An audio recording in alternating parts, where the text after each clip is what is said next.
Hello, can you hear me? Test, Eddie.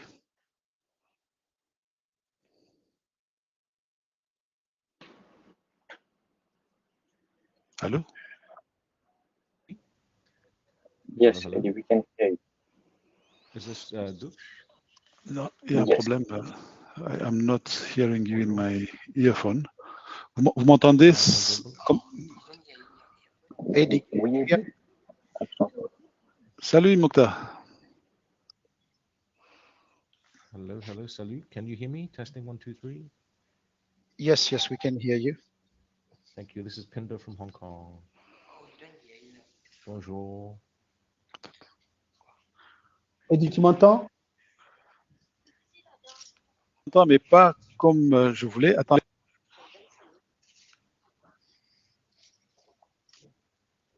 Allô? Salut. Mr. Pinder Wong, how are you? Bonjour, oui, très bien. Thank you very much. Very well, thank you. Where are you calling from? Hong Kong. J'ai habité à Hong Kong. That's very good. You even speak French.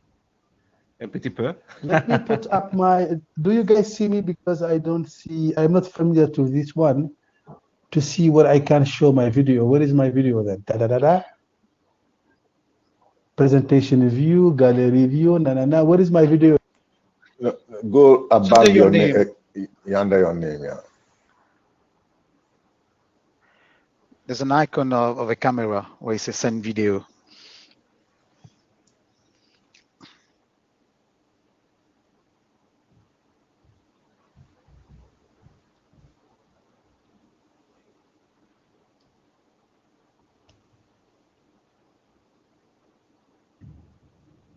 Oui. Okay, now, do you see me now? Oui. Yes. Can I don't see myself. I see you, but I don't see myself. But, en fait, est-ce que tu as ouvert le... Il y a une caméra à côté de ton micro. Oui. Tu as ouvert ça? Là. Did you allow access You to? didn't, yes, I get a message. You didn't grant. Okay. Exactly. You didn't grant the permission You to your didn't browser. grant permission to access the video device. Video cannot be started. Okay. Do you hear me? Can you leave the meeting and rejoin? Then you will get a pop-up that will ask you to give permission to your browser to use your audio Okay, device and camera. Okay, I will do that and rejoin again. Okay, thank you. When tu m'entends, do you hear me well or you need me to have the headset because it didn't work out immediately? I can hear you well. There's only an echo, a small echo in the background when you talk without the headset. Let me connect to the headset then.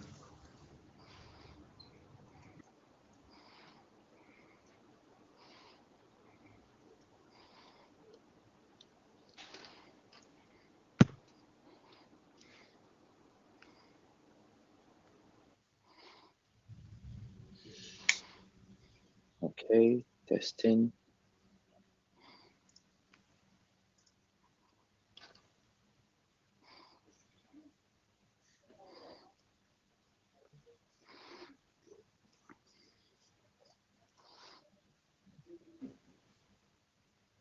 Okay, Mohamed Diop, mi nga def waay?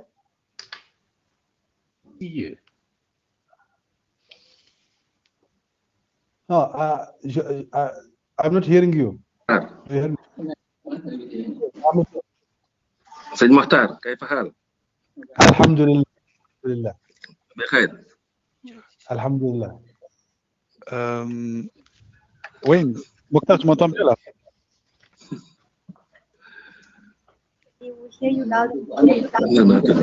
Mokhtar? Oui. Mokhtar? Oui. Tu m'entends? Oui, je t'entends bien. Ok, d'accord, c'est bon.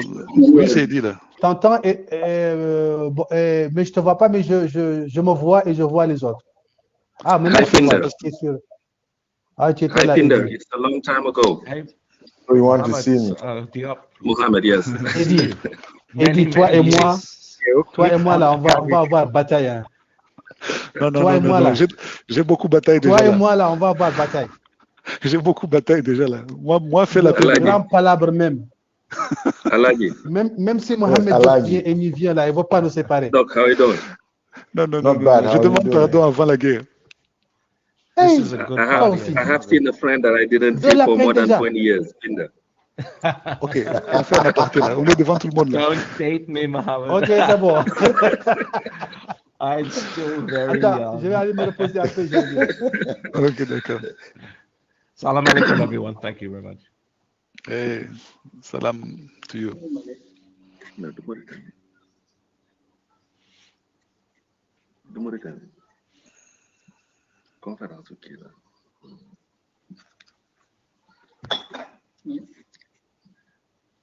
IS African Internet Summit.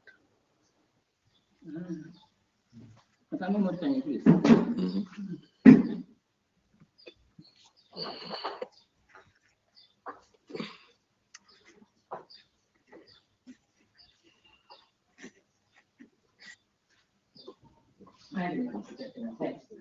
Okay.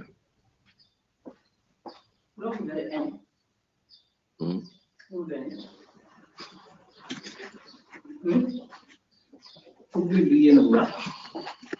Trip. Trip data. Ebadol. Mhm.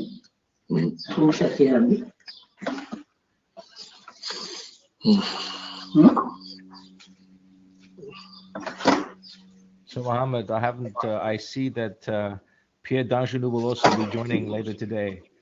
So even old boys and girls, 20 years, are still doing this shit.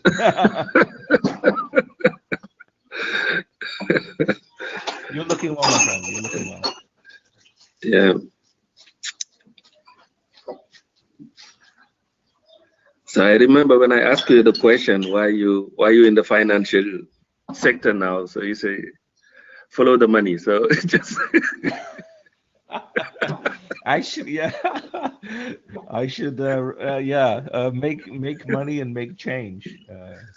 You can make money, but making change is harder. absolutely.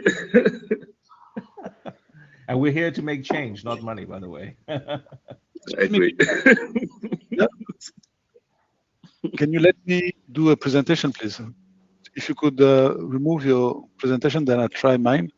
Thank you. Certainly.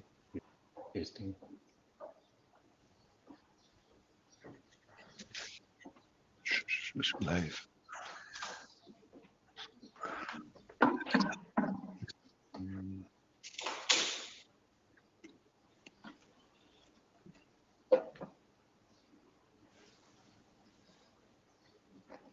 Mhm.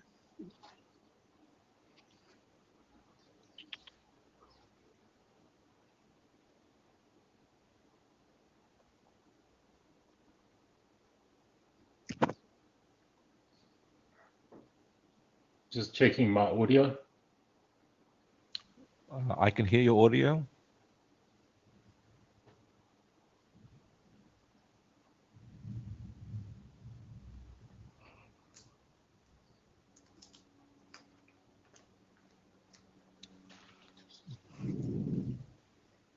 "20 years later, we're all still here." Hey, good morning, everyone. Good morning. Good morning. Good morning. Bonjour. Morning, ladies and Salut. gentlemen. It's a pleasure to welcome you to the AIS 21 online. Today is the AF Star Day, and my name is Abia Sumu, and I'll be the MC for this session. I would like to take us through the platform interface. So on the left side of the screen where your name and role appears, you will find the media sharing controls. Click on the mic icon to enter the audio queue for the sessions, like, for example, open mic. When you're finished asking the question or questions, you need to turn off your mic by clicking on the mic icon again. Below this icon, there is a poll icon for session polls that will pop up on your screen. Next to the poll icon is the stenography icon for live transcription. The next icon you see is the Q&A icon that will be used for any questions related to the presentation and discussions in the session. The session moderator will make sure that the questions in the Q&A are read out loud. This is to accommodate all the delegates joining from various platforms. You will have to fill in your affiliation, then type in your question. Once you send out your question, it will not be possible to edit the question. The next icon is the chat icon that delegates can use to communicate any other issues relating to the platform, your connectivity, or any other. We have our team members that will be available to assist. The last icon to the side is the participant view. Okay, so at the top right of your screen, we have all the controls. The first icon being the presentation view. This is followed by the gallery view icon. Here you can be able to see all the panelists on your screen. The third icon is the agenda icon that leads you directly to the meeting agenda in the AIS 21 online website. We have provided a side room during this meeting. I think I should where is Eddie? Okay. So other icons include the platform tour icon, notification and settings icon, and lastly, the exit platform icon. Below your screen, we have the language channel icons. The first one is English channel, which is the British flag icon. The second one is the French channel, which has the French flag icon next to it. So delegates are advised to follow the meeting in the language they are most prefer or most comfortable with. So if you're in English, you click on the English. If you're in French, click on the French icon. So delegates are advised to follow the meeting, like I said, in the language and stick to that. Switching between the channels may take 2 to 3 seconds in and stick to the channel chosen. Switching between channels, let's see. So there might be lags sometimes when you switch. So you just have to be patient with that. If you still need to switch channels, please ensure you are muted first. At the bottom right of your screen are the audio controls. Volumes there are loudspeaker icons there. You can, if you have issues with the receiving audio, you can disconnect and reconnect the audio stream. Now I'm moving to the house rules. In this session, we'll have time for questions. There are 2 options. You can either choose to come to the mic by clicking on the raise hand icon when speaking, then introduce yourself, your name, your organization, the country, then go straight to your question. So if you have any interface issues, difficulty, chats, or something is not working correctly, we have our email, which is ais2021-support@mitico.com. And we also have our WhatsApp number, which is +230 5922 3899. I'll say that again, +230 5922 3899. So this number is provided on the meeting website homepage. You can check that on the AIS website, and we'll be happy to help you. You can also side chat any Afrinic staff. If you check on the list of participants, you can see Afrinic staff. So you can always chat with anyone over there to help you out. Lastly, we are live on Afrinic YouTube and Facebook in both English and French. We would like to know where you're joining us from. You can go ahead and tag us from using the hashtag AIS21online and hashtag AIS21. So the next session will be moderated by the CEO of Baiticum, that's Mokhtar Yedali. I'll give the floor to Mr. Mokhtar. Hi, Mr. Mokhtar. Are you here?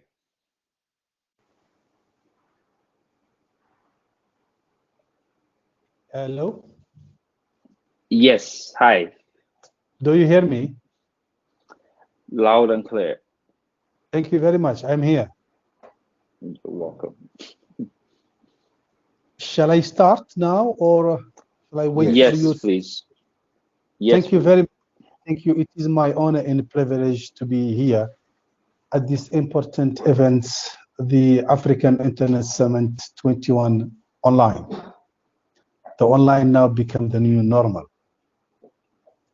My name is Mokhtar Yedali, and I've been known as the man of the African Union Commission for many years. 3 months ago, I have early retired from there, and I transitioned to the private sector. And I am now hearing many hats and some hats.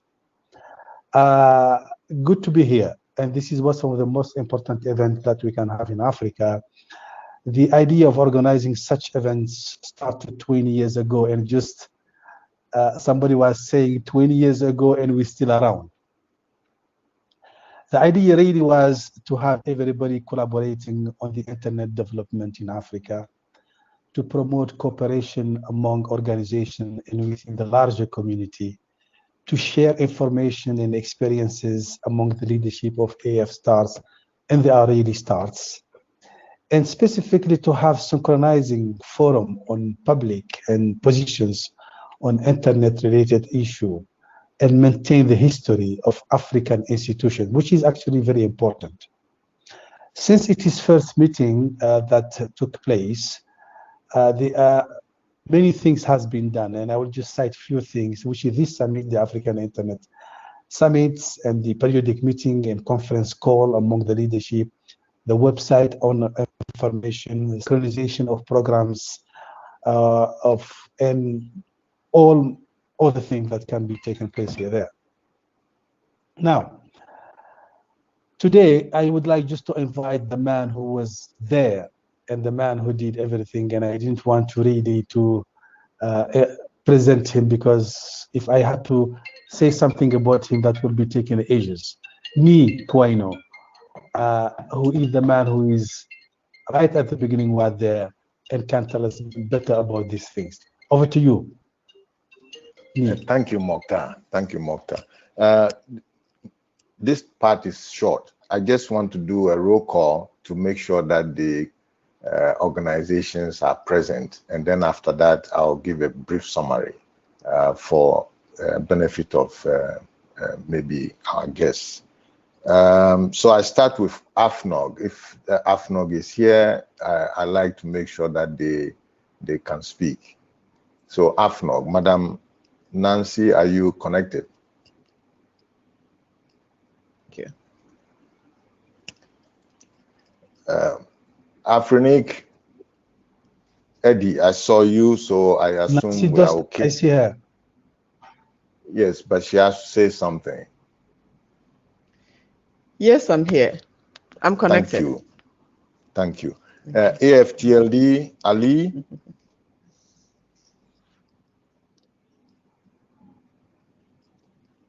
AF Registrar, Mohammed.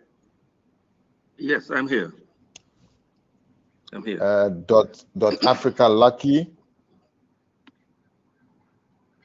Boss. Okay. Representing Afrin Wakren, Bubakar Bari. I'm here. Good morning, all. Thank you very much. And AUC Moses, with apologies, regrets, unable to be here because of schedule. Africa Cert. Good morning, Doc. On. Thank you. And Internet Society Africa. I'm here, present. Greetings all. Thank you. And ICANN Africa.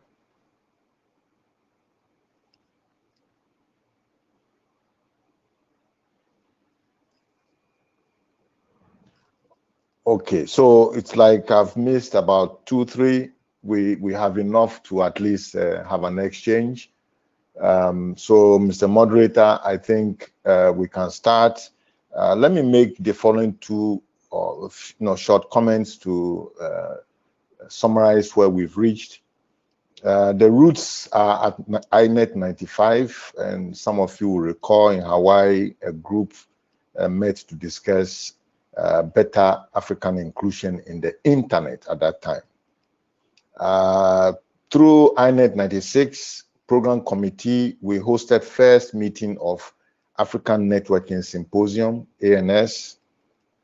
And then at Cotonou Conference, December 1998, a proposal was made for AF-STAR Regional Internet Technical Institutions. Then after AFNOG self-formed as an initial technical community, which was really a port of ISOC network technology workshops. This happened in 2000. After that, AF-STAR met at AFNOG meetings. In Lusaka, AF-STAR, the group decided to have AFNOG and AFRINIC co-organize our annual conference event for all AF-STARs, and that's what became AIS. Okay. In 2020, we held our first virtual and public AF-STAR meeting to update our joint communities. This is the second event. The group additionally shares intellectual property rights. They have trademark, they have domain names, and they have shares in, they all share their open practices. And for that reason, it makes sense for them to coordinate their activities. So with that briefing, I thank you very much for coming. And Mr. Moderator, you have the floor back. It is my honor today to invite Mr. Pinder Wong, and he's well known. He was smiling when somebody was mentioning, how are you and so on. And he's the one who actually just started by saying, and here 20 years later, and we are here, and we'll keep on 40 years later. I hope you will be around. Pinder Wong is an internet pioneer who co-founded the first licensed internet services provider in Hong Kong in 1993. Wow. He is the chairman of Verify Hong Kong Limited, a discrete internet financial infrastructure consultancy. In the past, Wong was the first vice chairman of ICANN, commissioner on the Global Commission on Internet Governance, chairman of the Asia Pacific Internet Association, alternate chairman of Asia Pacific Network Information Center, chairman of APRICO, elected trustee of the Internet Society, and board member of Hong Kong's Applied Science and Technology Research Center. It is my honor and a privilege, sir, to give you the floor. Over to you.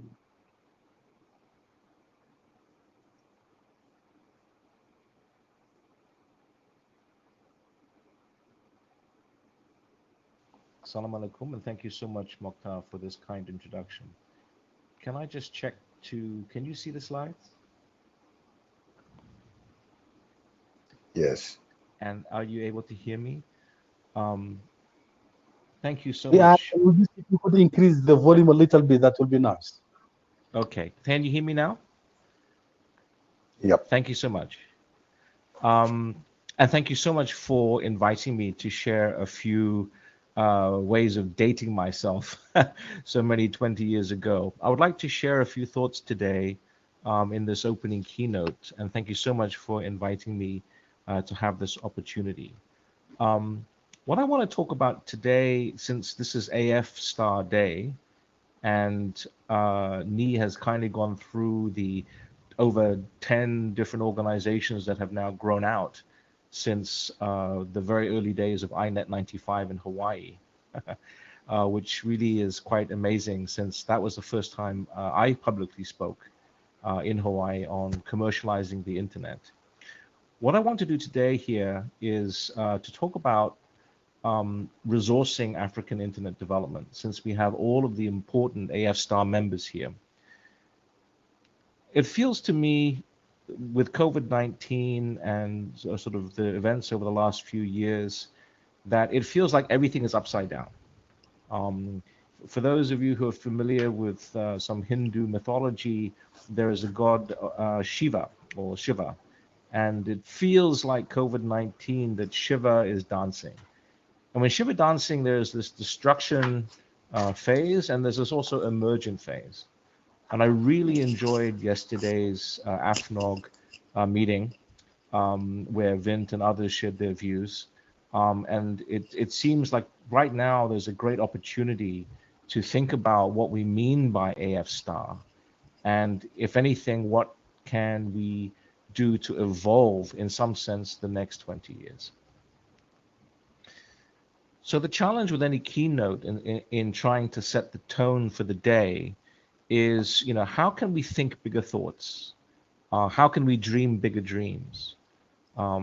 This is hard because, I was inspired in, I guess, 1995. There was a project called the TPC.int by Carl Malamud, which was to replicate the global facsimile network using the internet. And that was one clear moment where I thought I was thinking too small. Maybe this internet can do other things than just telnet and email and Usenet news. This was before the web. So my challenge here in this keynote is, can I set a different agenda, or can I challenge the thinking of such a distinguished audience to think and dream bigger dreams? So that's what I would like to try and do. Now, the challenge over the last 20 years is that the internet was the great disruptor. Many of us disrupted the old telephone monopolies, with the unbundling of media, and now perhaps even the unbundling of money with cryptocurrencies like Bitcoin. But it's actually not clear to me that the internet itself is actually being disrupted. Many of us got online through mini computers, through desktop computers, through now laptops and then handphones. And in the world of Internet of Things, where 50 billion devices are coming along, it's not clear that what we assume to be true will continue to be true. IPv6 has not really been deployed at scale. And yet yesterday, Vint mentions QUIC protocols, other protocols being developed that actually may change the very nature of what we're used to. So when looking at today's framing, I want to have just one clear vision to try and make today's discussion concrete. And my challenge to all of you is, could it be that we can have an AF Star Bitcoin endowment? In other words, could there be a Bitcoin wallet which resources all of the AF Star organizations that Nii mentioned at the beginning? And can you organize yourself in a way to have a multiple signatures, so-called the M of N keys? So that's the clear vision. In other words, can this group use the invention of cryptocurrencies like Bitcoin to basically resource itself? Now, is this just crazy talk, or actually have things been done before? Well, here are two examples. One I think from a few years ago, where at the time it was $55 million, organized, kindly donated by an anonymous Bitcoiner called the Pineapple Fund. Now, I'm not going to go through the details. You can look through the links yourselves in the interest of having a discussion today. Most recently, last month, there was an anonymous donation, the largest in the University of Pennsylvania's for cryptocurrency, which was $5 million to the Wharton Business School. So these are things that have occurred in the past. And only last month, just to give you an idea of scale, the founder of Ethereum has donated or regifted about $1.2 billion in the then value to help towards the COVID-19 relief in India. So this is actually not so theoretical. These are some examples. It doesn't have to be Bitcoin. I mean, all the cryptocurrencies are open source. Maybe we can have Mokhtar organize with the African Union, for example, an African Union cryptocurrency, and not make the same mistake as the European Union and not have a tax regime.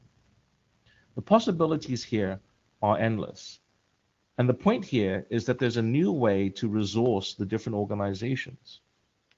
So if other groups can do this, if you can have a University of Pennsylvania receive crypto, if you can have various internet bodies receive Bitcoin, then why not AF Star? Why not AF Star today or this evening organize a joint wallet, a crypto endowment, which you all collectively use your administrations to basically administer? question is, so what? Why bother? How much resources does AF Star really need? Does it need $1.2 billion? Does it need $5 million? Does it need $55 million? I have no idea. And more importantly, how much trouble will you get into? How much tax would you have to pay, for example? I have no idea what these answers are, but I suspect it'll be less than $1 billion. Now, the interesting thing is in trying to think about resourcing AF Star for the next 20 years, I want to note that I use the word resourcing. I don't really want to use the word financing, which only talks about the financial dimensions. Why? Because AF Stars have traditionally been involved with education and outreach, and those are equally as important. If you don't have the technical knowledge, the idea of internet physics, then the money won't help. So here is some evidence at least 20 years ago that I spoke at Afrinic in the May 7th in Cape Town, since that meeting was referenced yesterday. And that was a very, very special meeting to me, primarily because the intent of everyone who was there was to really make change, not to make money, but to make change for this continent in Africa. Now, as Mokhtar mentioned at the beginning, I've been involved with not AF Star so much, okay, maybe that goes back 20 years, but mainly my experience, a historical accident, was really through the AP Stars, the Asia Pacific groups. And I list a few of them here. We had ones which were originally from academia, the networking group. We had to form the Network Information Center, APNIC, because the policies didn't match what we needed in our region. We needed to find and train the engineers every year because the books weren't written. That's why Apricot was formed. We had the formation of APIA for the commercial side, and that founding discussion, I think, was also at INET 95. And also we had the notion of coordinating country code top-level domains via the Asia-Pacific top-level domain. So looking ahead for the next 20 years, what mistakes are always perfect in hindsight, did we make in the AP region, per se, or on the internet at large? And if we knew what we knew now, what would we do differently today? In other words, having the 20 years or more of experience that we have, maybe several hundred years collectively, if we started AF Star today, what would we do fundamentally differently? Now, Jeff Houston, who is quite famous within the Asia Pacific, he wrote an excellent op-ed about all the things that are wrong with the internet today and during the last Internet Protocol Journal. And I'm very, very sympathetic to this view. In fact, I almost 100% agree with Jeff, and that, if you know, is actually a very, very rare occurrence. It is not something that I think we can all be proud of, ironically. It seems that we may have enabled the world's largest surveillance network by accident. And so that's just one example, one opinion. But I think what we learned over the last 20 years is that when you're trying to build community, the AF Star community in this case, you need resources. We used to think about this in terms of money. You needed to have a bank account because you needed to pay staff, for example. But then the question is, well, how can we operate a bank account when we need to form a company? Well, which country do we form the company? Where? Where would that be politically acceptable? And in the case of APNIC, for example, our regional internet registry like Afrinic, it originally began in Japan, and we had the very painful experience of trying to grow APNIC as the internet grew, and eventually that needed to after a search by the KPMG, I think we moved it to Australia, where it has remained ever since. But this notion is that you actually need to have a bank account and you needed to incorporate under a certain law in a certain country. Well, that's a certain worldview that, again, from the internet, we don't care too much about borders. But in the real world, you need that. The reason why Bitcoin and cryptocurrencies now are different and interesting to me is that you don't necessarily need to incorporate a company right now to control a digital currency or a digital asset. And so that's why the vision here is to challenge everyone. Could the AF Stars create the single wallet with everyone with shared positions to operate? And if doing so, could we resource it, for example, with those who have Bitcoin or other cryptocurrencies who are interested in the development of internet on the African continent, which I would argue should be everybody, given the demographics that you have. Now, yesterday, Professor Shinichiro Matsuo mentioned something that I found very interesting. He said, the internet is global but not international. And if you recall yesterday, I asked the question, and unfortunately, we ran out of time, but I wanted him to expand upon why not international. So let me try and answer my own question by looking at what do we mean by international versus global. Well, maybe this slide makes it easier. It's between nationals, between nations. Well, even though we had problems of finding nations, many of us know that we navigate through topology and we care about AS numbers more than we do about certain nation-state actors. And yesterday it was also mentioned that there were several internet shutdowns. So this view, this tension that we've had over the last 20 years of nations versus networks, if you recall the CCTLD discussions, if you recall that there are less than 195 sort of nations as recognized by the UN, the fact that we use the 3166-1 list because we don't know what a nation is, right? We don't know, we can't define it. This tension between nations on one hand, the national view, the international view, versus this global network which we built, that has been some of the tensions behind a lot of the sort of internet governance discussions that Nii and myself have been involved with. Now, Vint yesterday mentioned this notion of how do we end up with this concept of a nation? What is a nation? Who invented this concept? And Vint mentioned Westphalia, right? In 1648 in Europe, there was many years of war, and there was a peace that was eventually brokered, this Peace of Westphalia, which recognized the so-called nation state. And I would say that that mental model, that worldview, is one of space, right? This nation has a certain amount of land in space. And I'm arguing that the internet did the same thing. We used to think that the sun revolved around the earth because that's kind of what it looked like. But if you change the worldview that in fact the earth rotates around the sun, then that can have huge impacts. Now, yesterday in Philip Smith's discussion about route views, for example, the argument here is today I'm coming in from UTC +8, right? GMT +8. I just happen to be in Hong Kong.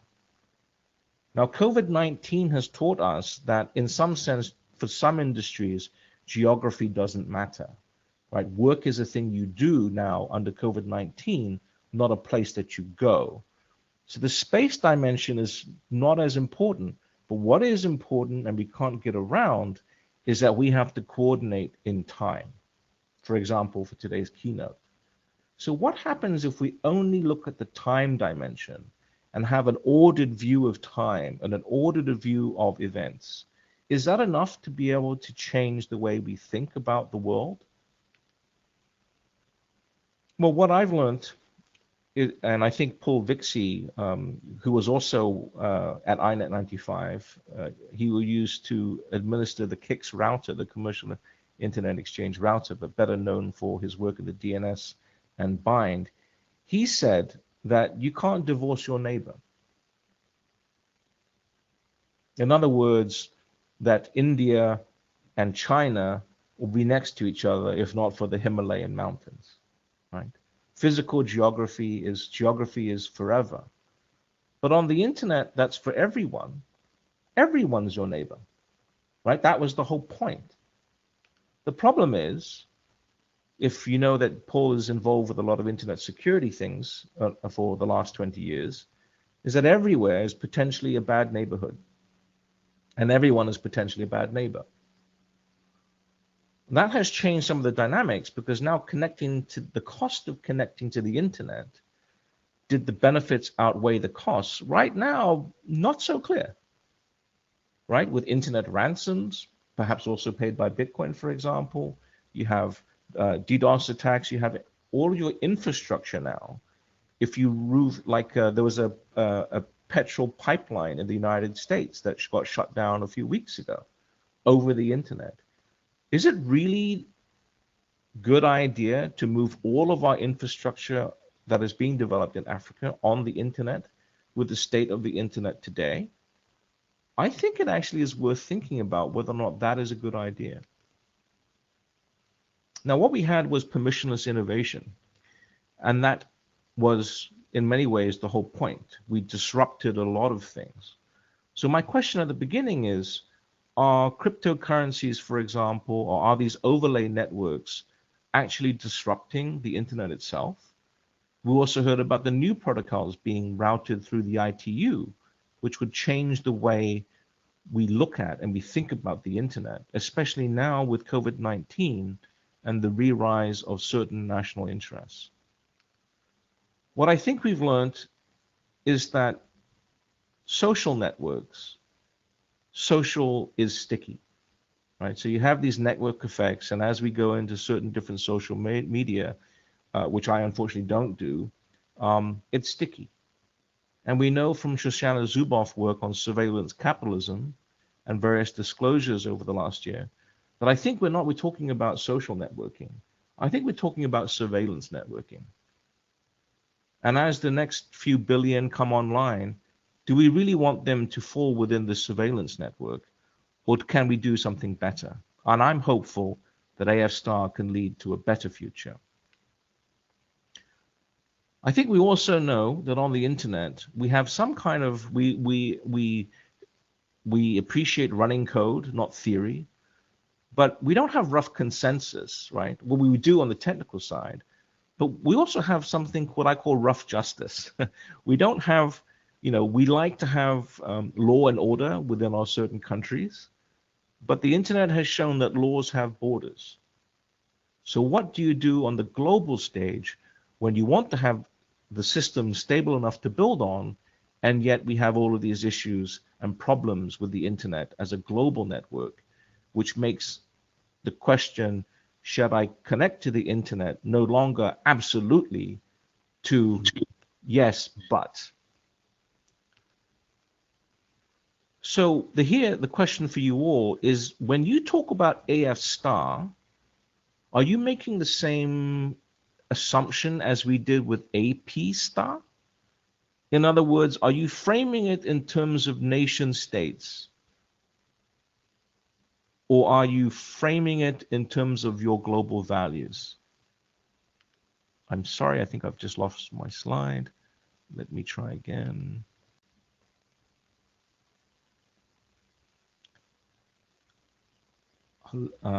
Can you see my slides?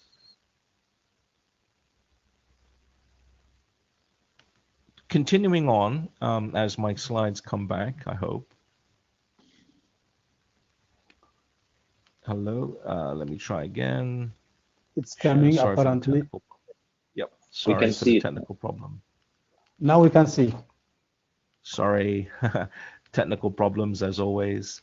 What I was basically saying is, in AF Star, you're making the same assumption that you're actually thinking in terms of geographical nations, this geographic worldview, and not the borderless view of shared values.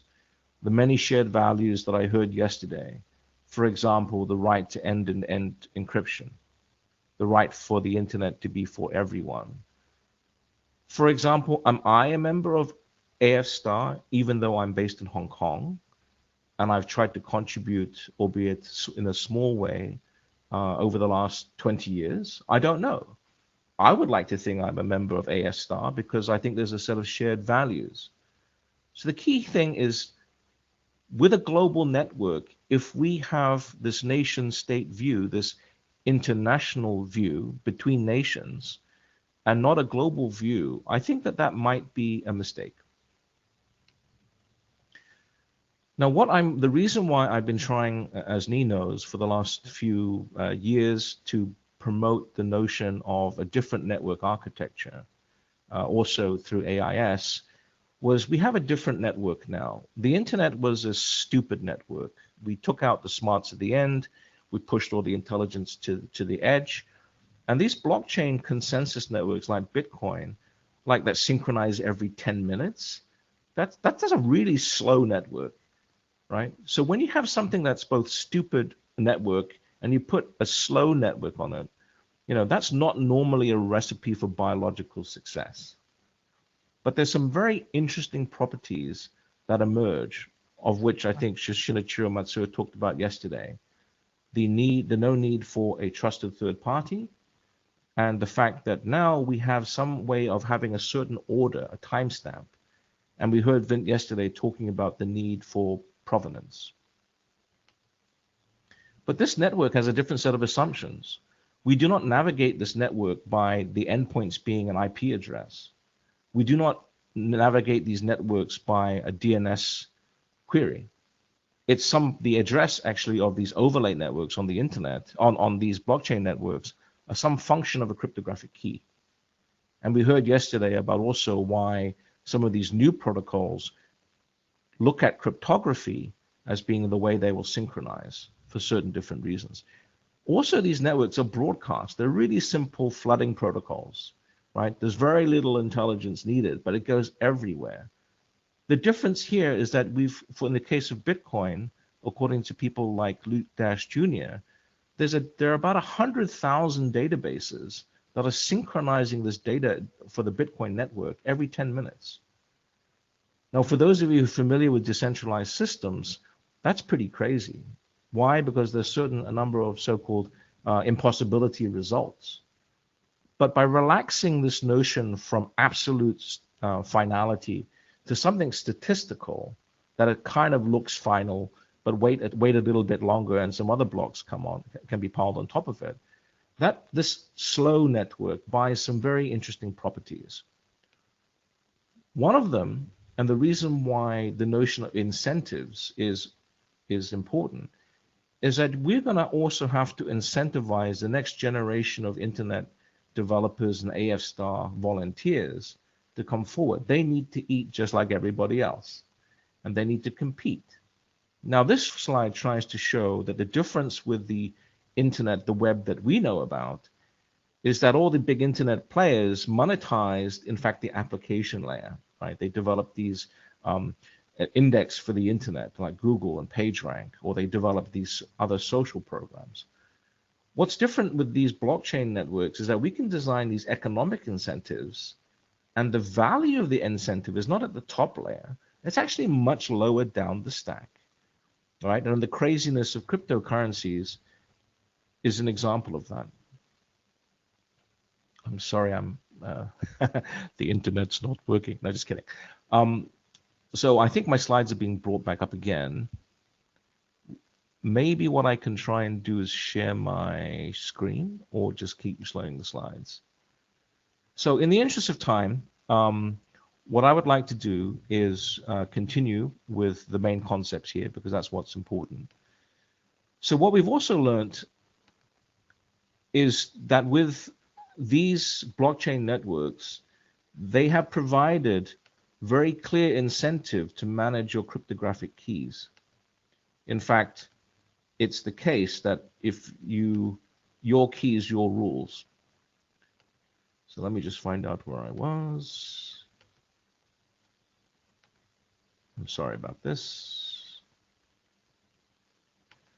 So what I was trying to say here is, I think what we've learned from Bitcoin is when you have money online operated by cryptographic keys, you become very good at managing your cryptographic keys. Whereas previously, we had PGP, GBG. I mean, it's all kind of is very difficult to use, and you kind of do it, but you don't, and it never really got mainstream. But interestingly enough, with cryptocurrency, because you have this economic incentive, we've now got very clear incentives for managing keys. In many ways, Andreas Antonopoulos is correct. It's your keys, your Bitcoin. And in this case, your keys, your rules. Now, the reason why this is important is because the earlier question of incorporation, when you incorporate, for example, in Mauritius or anywhere, you're creating a legal person, right? The whole notion of incorporation. And you're creating this legal identifier within a rule set of a so-called rule of law. I think the opportunity for AF Star is to reckon that, many of us are involved with identifiers, number resources, is to recognize we actually have a new kind of identifier, that a cryptographic identifier that does not rely on the rule of law for it to be enforced. And I'm bringing up my slide again. I'm sorry. So in the interest of time, this new identifier, which uses cryptography, I think is very interesting for AF Star, particularly because of the comments yesterday by Dawit Beckley, who mentioned very clearly the need and desire for end-to-end encryption. In fact, it could be considered a right. Now, when we have your cryptographic keys, these cryptographic identifiers, instead of a legal identifier, instead of an IP address, for example, we have some very interesting properties. So this big change in looking at a cryptographic identifier is what I think is the biggest change in the identifier space in the last 25, maybe 30 years. And this is called decentralized identifiers.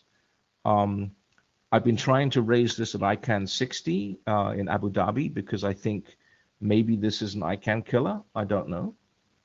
But the interesting thing now is that it's already at candidate recommendation. And most likely it'll be deployed in Q4 later this year.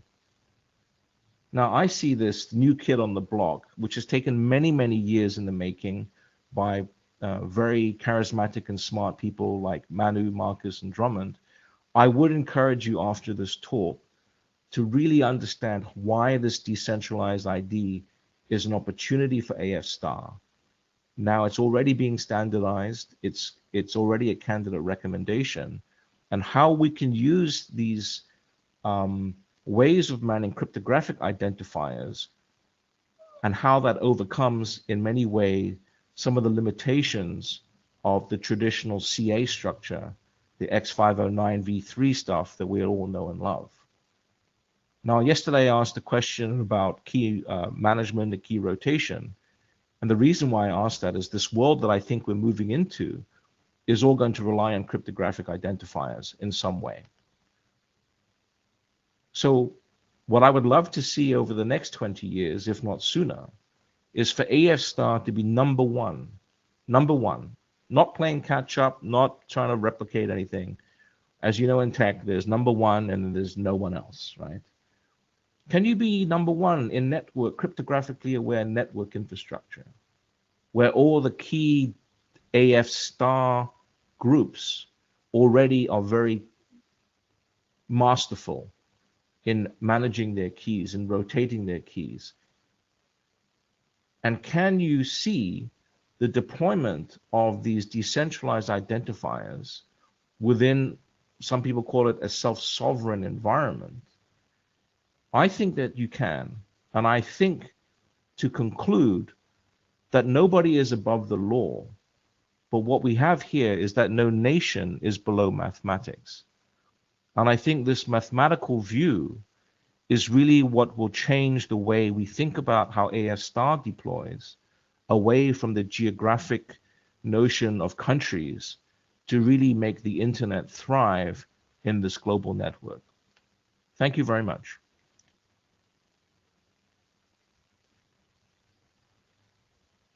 Mr. Penda, thank you very much. If your objective was really to have us thinking bigger thoughts or dreaming bigger dreams, I will just say to you, well done, sir. And Africa probably will have to aim AF Star to be the #1 of the crypto economy. Thank you very much. With that keynote, is there any guidance from the Secretariat in terms of questions? Is there any questions to Penya? I couldn't see any. I couldn't read any.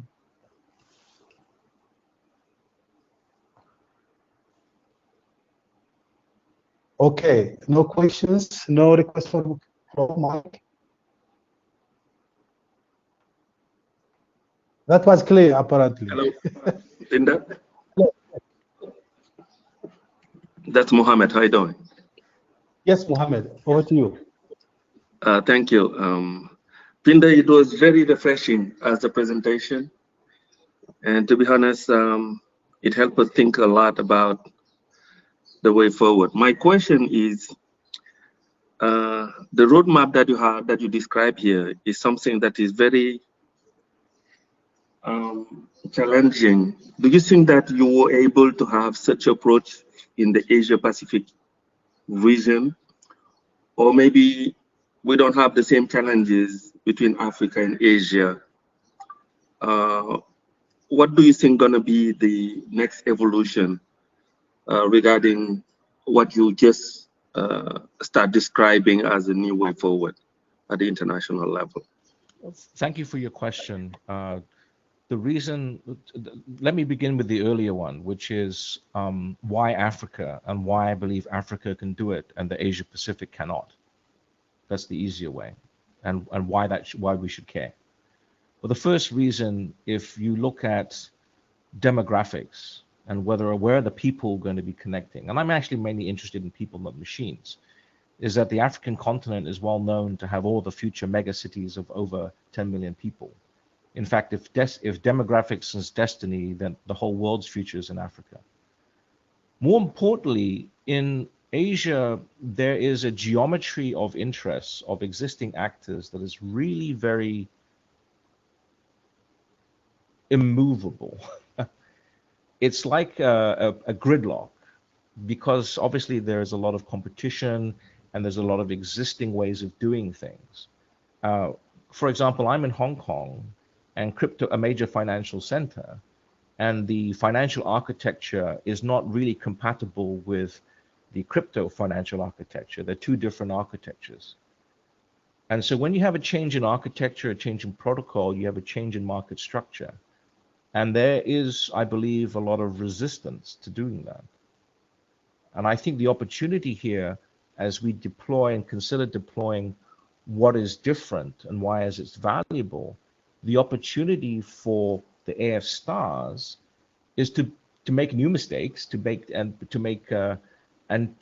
because there is the opportunity to deploy new infrastructure, to think very carefully about what infrastructure that you want to deploy. It's not simply IPv6 or IPv4. That may be going away anyway. But the real point is why the value of the network. And I'm not saying it's the internet. That's why I think the internet may be disrupted. But the value of networks now, no one disputes because of COVID-19. The value of the network has gone up. Africa is already famous for M-Pesa with mobile phones. There's already familiarity with that. What I think is the opportunity is because the spirit of networking, in the true sense, as if I remember the AFNOG meeting in 2000, is so there. But the question is, do you define AF Star as a geography? Do you define it by language? Do you define it by values? I think that's a real question for AF Star, because if you think about this geographic worldview, the international worldview, then how that resolves with the mathematics of cryptography, I think there's a huge opportunity through these decentralized IDs, because I think it's a game changer. Hope that makes sense.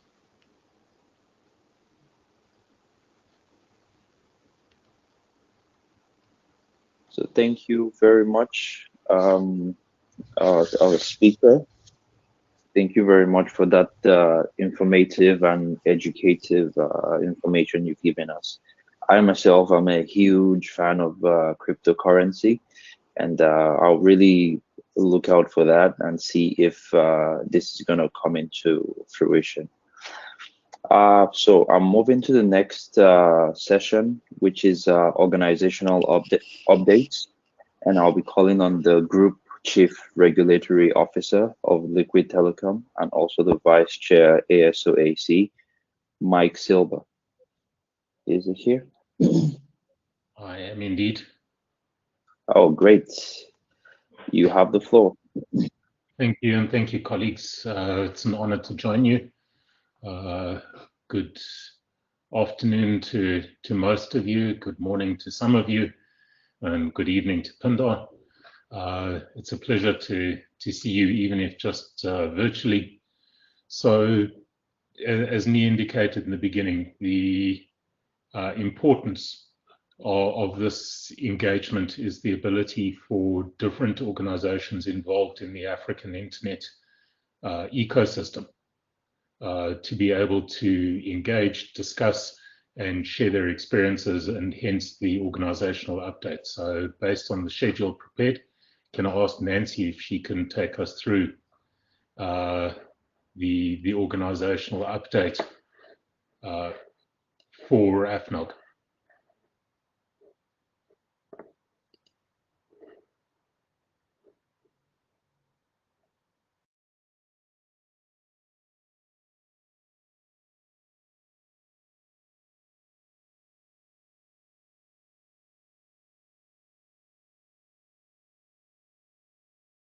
Nancy, are you there?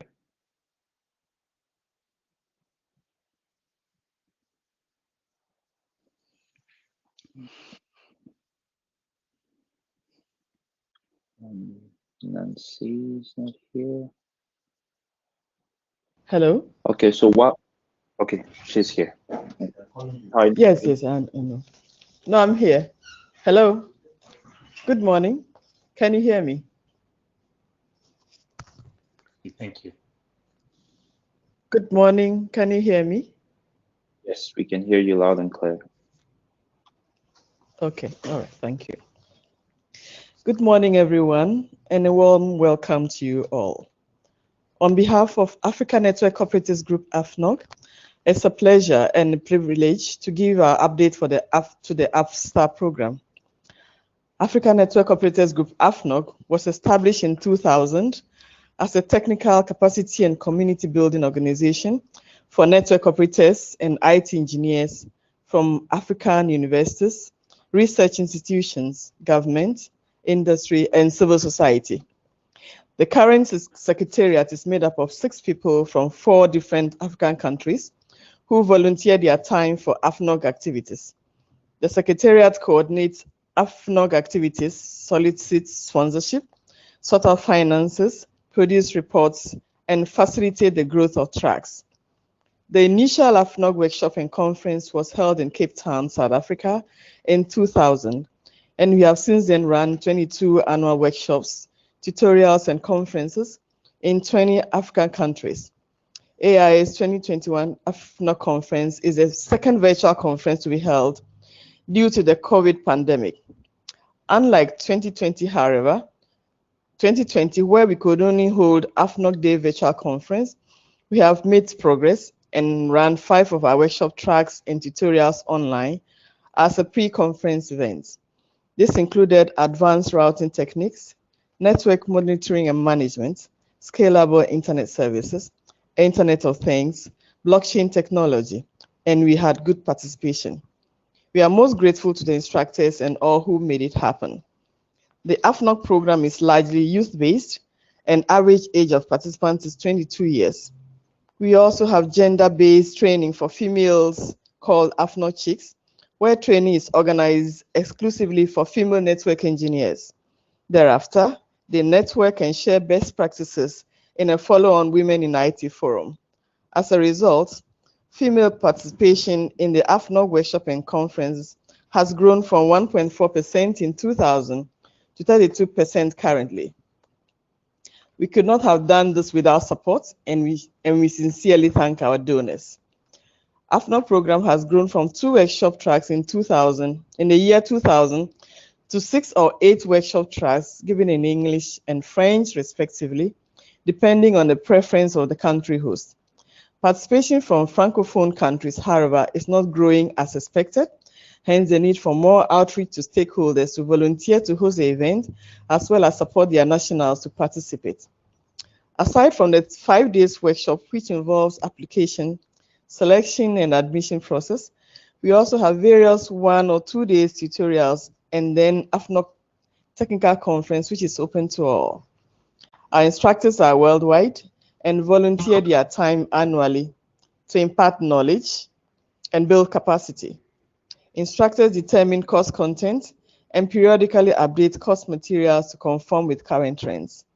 Thankfully, owing to knowledge transfer, we now have more African instructors in the workshop tracks. We owe our instructors, both African and global ones, a debt of gratitude. 17 African countries hosted us over the years, and we are colored green, and they are colored green on the AFNOG Africa map. 3 of these countries, however, hosted us for the second time and are colored purple. We are gradually populating the map of Africa and hope to cover it all in the near future. Regional representation in the AFNOG workshop over the years is as follows: West Africa 34%, East Africa 33%, Southern Africa 20%, North Africa 8%, Central Africa 5%. So we need to reach out more to both Northern and Central African countries. It's been a long, hard road, but we chalk some modest successes as follows. There are various regional internet technical institutions called AFSTAR who build consensus, and a number of organizations were incubated at AFNOG, including AFRENIC, AFTLD, AFREN, AfricaSet, AFNOG Chicks, and others. A number of former student participants have volunteered to become instructors in the workshop tracks. We have trained several thousands of engineers in both the main annual training programs as well as customized training for female network engineers in 30 countries covering 4 regions in Africa. NOGs were promoted in the Africa region, and a number of country NOGs were created, notably Nigerian NOG, the most active, Ghana NOG, Sudan NOG, Tanzania NOG, Senegal NOG, Gambian NOG, Kenya NOG, Malawi NOG, Burundi NOG, Uganda NOG, etc., all offering in-country training and sharing best practices, taking AFNOG home, so to speak. There is also an active regional NOG, SAFNOG, for the Southern Africa region. Our partners and sponsors supported us over the years, and we thank them sincerely for believing in us. A number of lessons were learned along the way, and we use the experience gained to better prepare for the future. Finally, our success over the years seemed like just a foundation for bigger things as new aspirations and new challenges confront the technical community, and it is our hope and that we continue to meet the needs and aspirations of the African internet community. We wish you all a good meeting, and we hope you have a fruitful conference. Thank you all.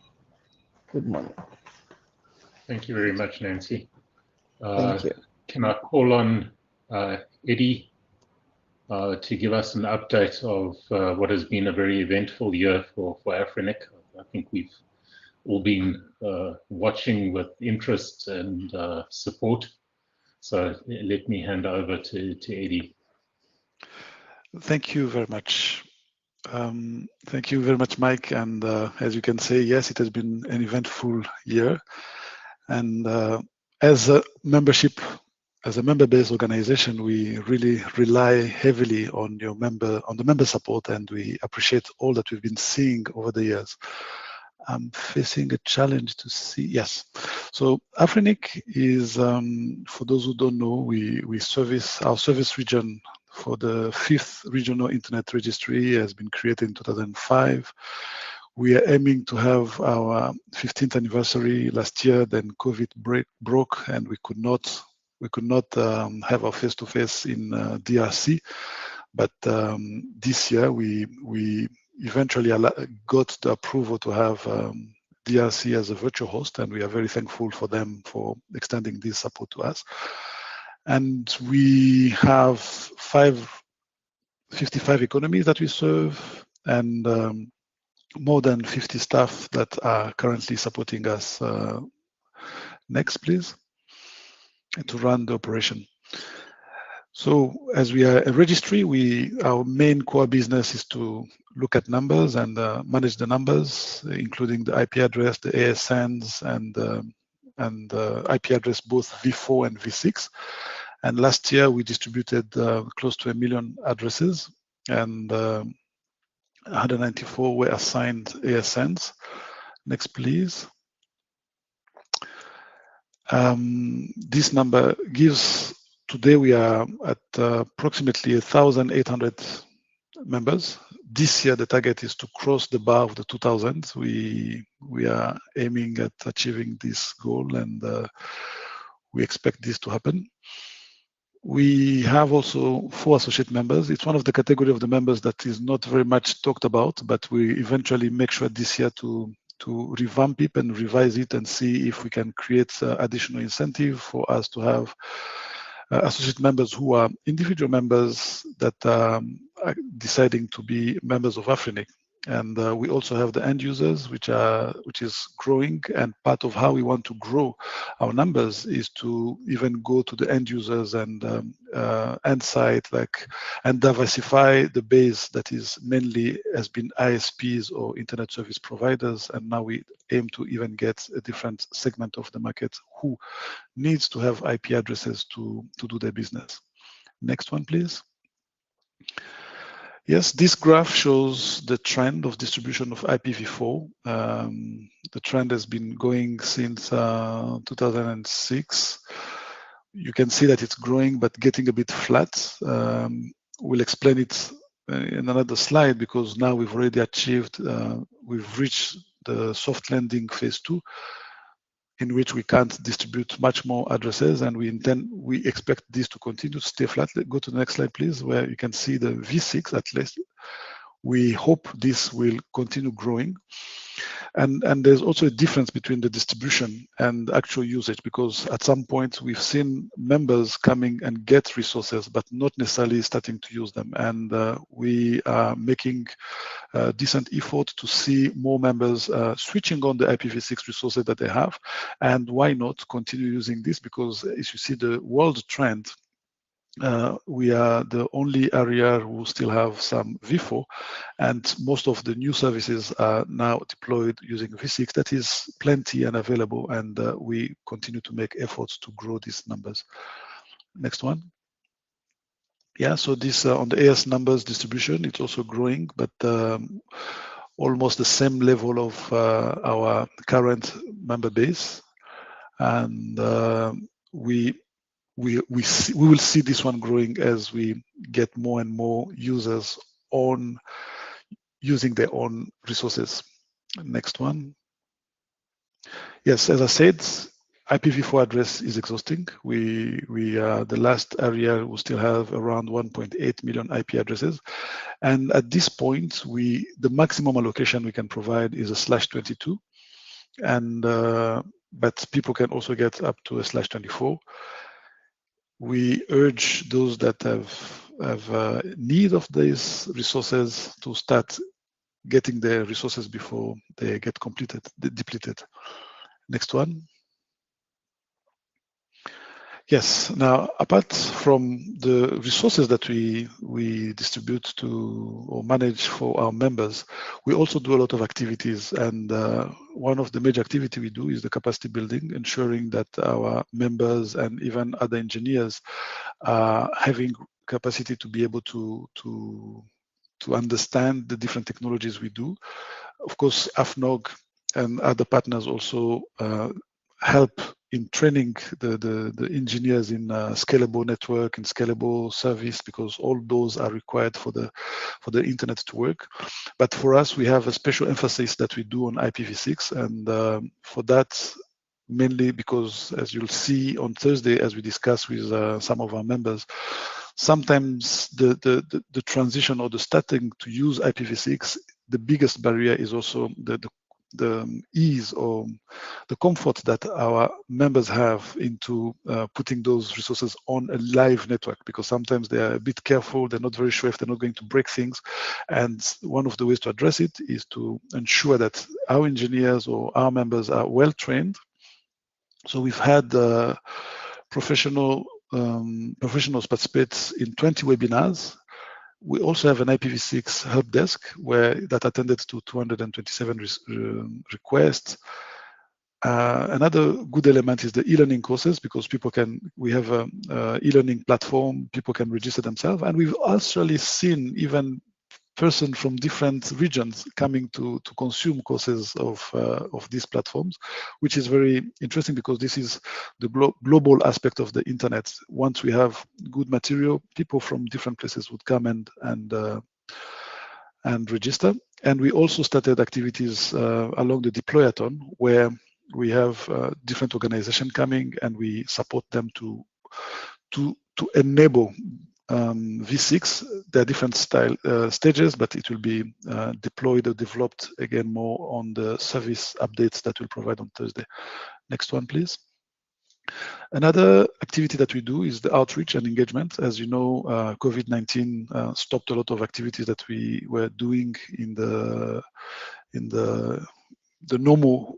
This has become our new normal, and we are getting used to it, but we still manage to continue doing engagement with different partners, and we even managed to sign some virtual signature of MOUs, apart from the one that was done with Smart Africa. It happened at a time when I was moving from Rwanda to Mauritius, so I managed to have at least one face-to-face signature that happened with the Smart Africa, but the rest, we've been doing a lot of activities online, signing MOUs, and even the engagement is mainly happening online. And the final slides, next one, please. Our policies, oh yeah, so in Afrinic, we also have a policy development working group, which is, it's a bottom-up process. People are welcome to propose and even discuss, and those that are approved are the one that Afrinic implements. And 2 of them were implemented in 2020, and 7 were proposed in 2020. And we also have a policy meeting starting tomorrow, and you're all welcome to also participate in the policy discussions. Next one.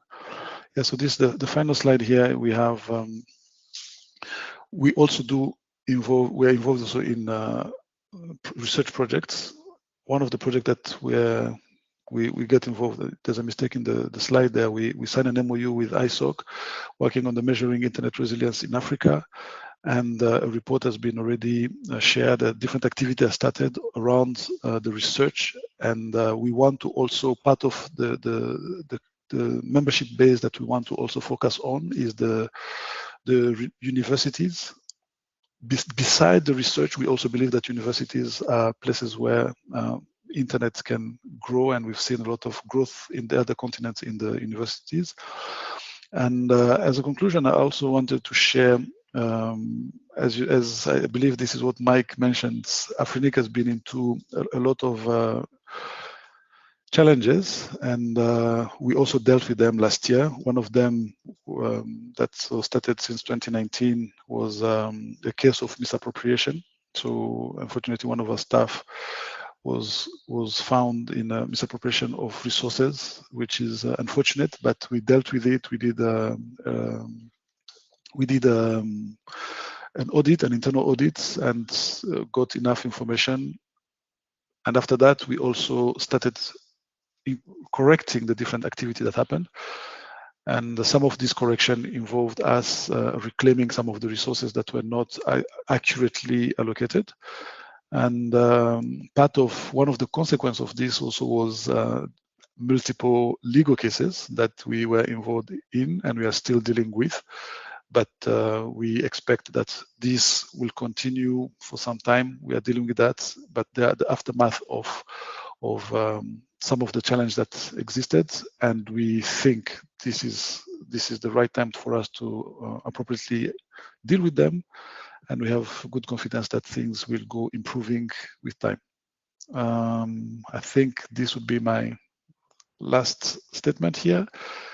And we wish you a very good meeting, and we know that these sessions, hopefully next year, will be able to meet face-to-face for the AES event. Thank you. Thanks very much, Eddie. And certainly for my part, and I think I speak for most of the audience, we wish you everything of the best in some very trying times. I'm going to suggest that if there are any questions, let me know in the chat and we can deal with them, but otherwise I'll leave those to the end unless anybody raises a specific question for one of the speakers during the session. On that basis, let me hand over to Ali to give us some information on what's been happening within the AFTLD and their environment over the last year.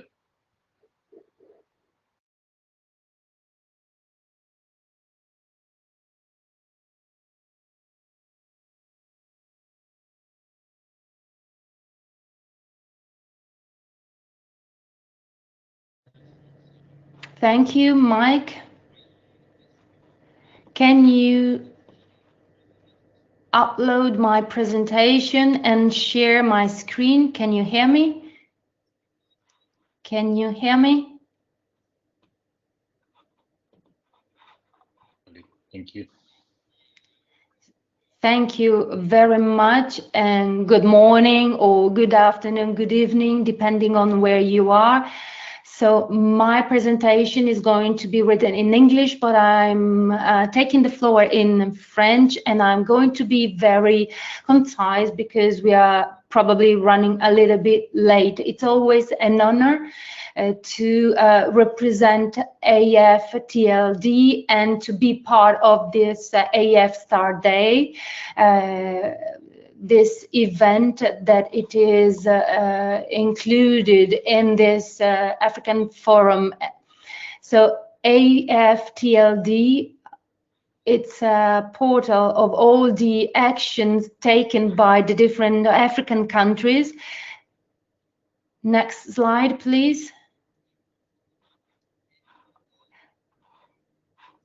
Which acts as a focal point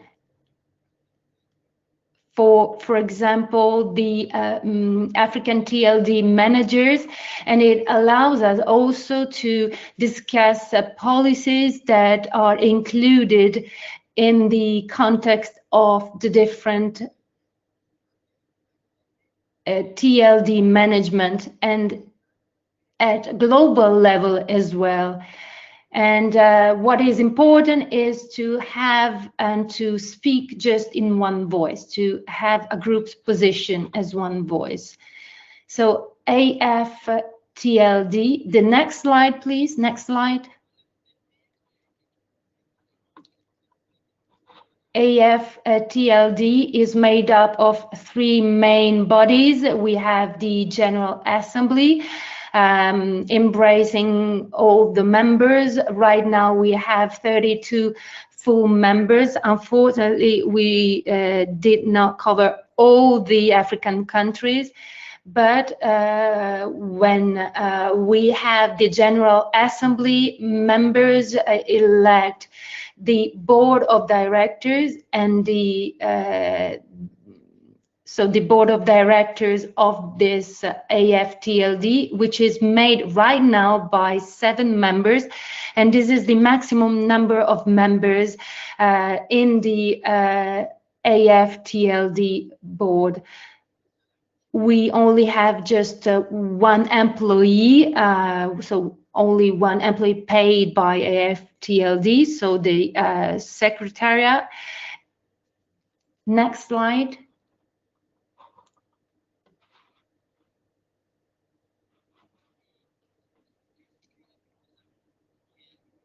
What did we do? We carried out many activities in 2020, but we thought that since we are in the African Summit of 2021, so we also analyzed what we did, and we reviewed a certain number of activities that were essential and that were very important for this current year 2021, in particular this observatory of the TLD, and we contacted our partners and our members so that we could use this tool, and this was the report that was discussed on the session on the strategic plan for Africa. So we want to create an African TLD observatory for the different domains, and this project today, which was entrusted to AFTLD, and we think that we can have some preliminary results starting from the different aftld.org, and with this commitment, we want to keep on working with the members and their support so that we can show the global evolution of the internet industry in Africa. This year, given the COVID context as well that we're experiencing at the moment, we have developed a spirit whereby we want to get closer to our members. We want to support them technically in order to make it possible to maintain permanent contact with our members, but we also want to organize webinars, and we have organized online workshops from a marketing perspective, but also for technical issues, so webinars and workshops that have been organized with AFTLD and with the members who sometimes also wanted to organize specific training sessions. We also made a commitment at African level, so on within the Africa Engagement Forum that was last week actually, and AFTLD was there, and we tried to give whatever we could in terms of commitments, engagement at African level, and AFTLD is also quite active in supporting organizations within ICANN and also within advisory committees within the CNSO with 38 members. So amongst the measures, the actions that we have organized recently and that I wanted to highlight today during the different sessions, starting with AIS, is that AFTLD has always organized working groups. So we've always been working in groups in a very efficient manner. But very often it was just the ExCom, the executive committee, and the executive committee decided that it would be interesting for us to be more inclusive, to work with all members of the AFTLD. We thought it was important to work technically, to work on research. We wanted to also have workshops and working groups on universal acceptance. Those working groups will be open to all members so that we may create working groups that will really satisfy the actual needs of our users in Africa.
interpreter cannot hear the source.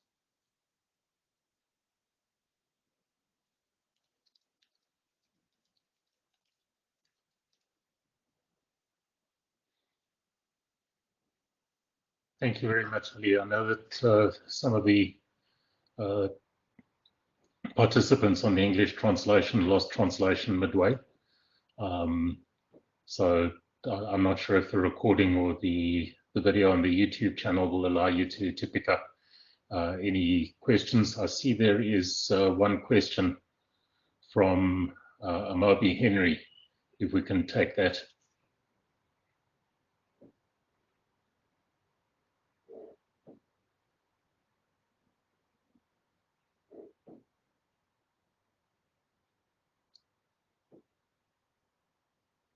Not sure if they've been added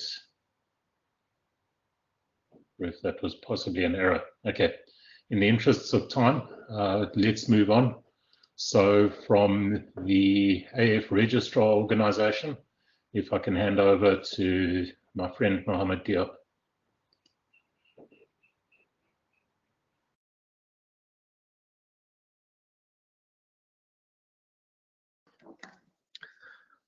You hear me? Thank you. So thank you very much for the opportunity that African Internet Summit has given to us regarding this new challenge. What is interesting here is I'm not just talking on behalf of a DNS sector or African registrar. And I think you can understand why, because we're not talking about the African DNS Forum. We're not talking about DNS only or Registrar Forum. We're talking about the African Internet Summit. And what is interesting here is to make a little review on the change, on the game changer dilemma. So what have been changed and how things have changed in the overall continent, because it's very important to see who have made all this great change in the continent and how this change have been made. And if you recall, even the last presentation from Pinder and even the discussion you had yesterday, it showed that all is about how we're going to change and how we're going to impact the change, not only making money, but making the change. And I think it's very challenging for all of us to think that way. We have been working together as a group involved in DNS sector, registrar, CCTLDs, resellers, and all the others in order to make some difference. There was some move, there was some increase in the environment. We have seen this organization set up for a couple of years. The first ICANN accredited registrar was Internet Solution in South Africa, but followed by something like 13 now. So these are the group that initially formed the IF Registrar Organization. But our ambition, our goal is to involve all the registrar actors, including,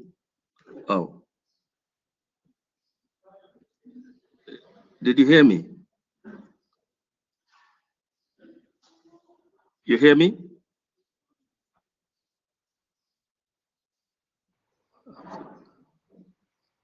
Yes, we can hear you. Hello? Yes. Did you hear me, Mike? Yes, we do.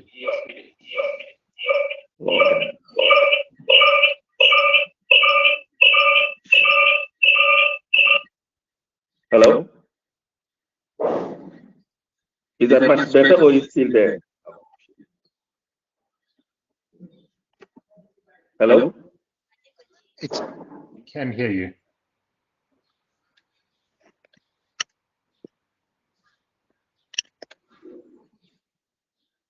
Okay. Somebody have asked me to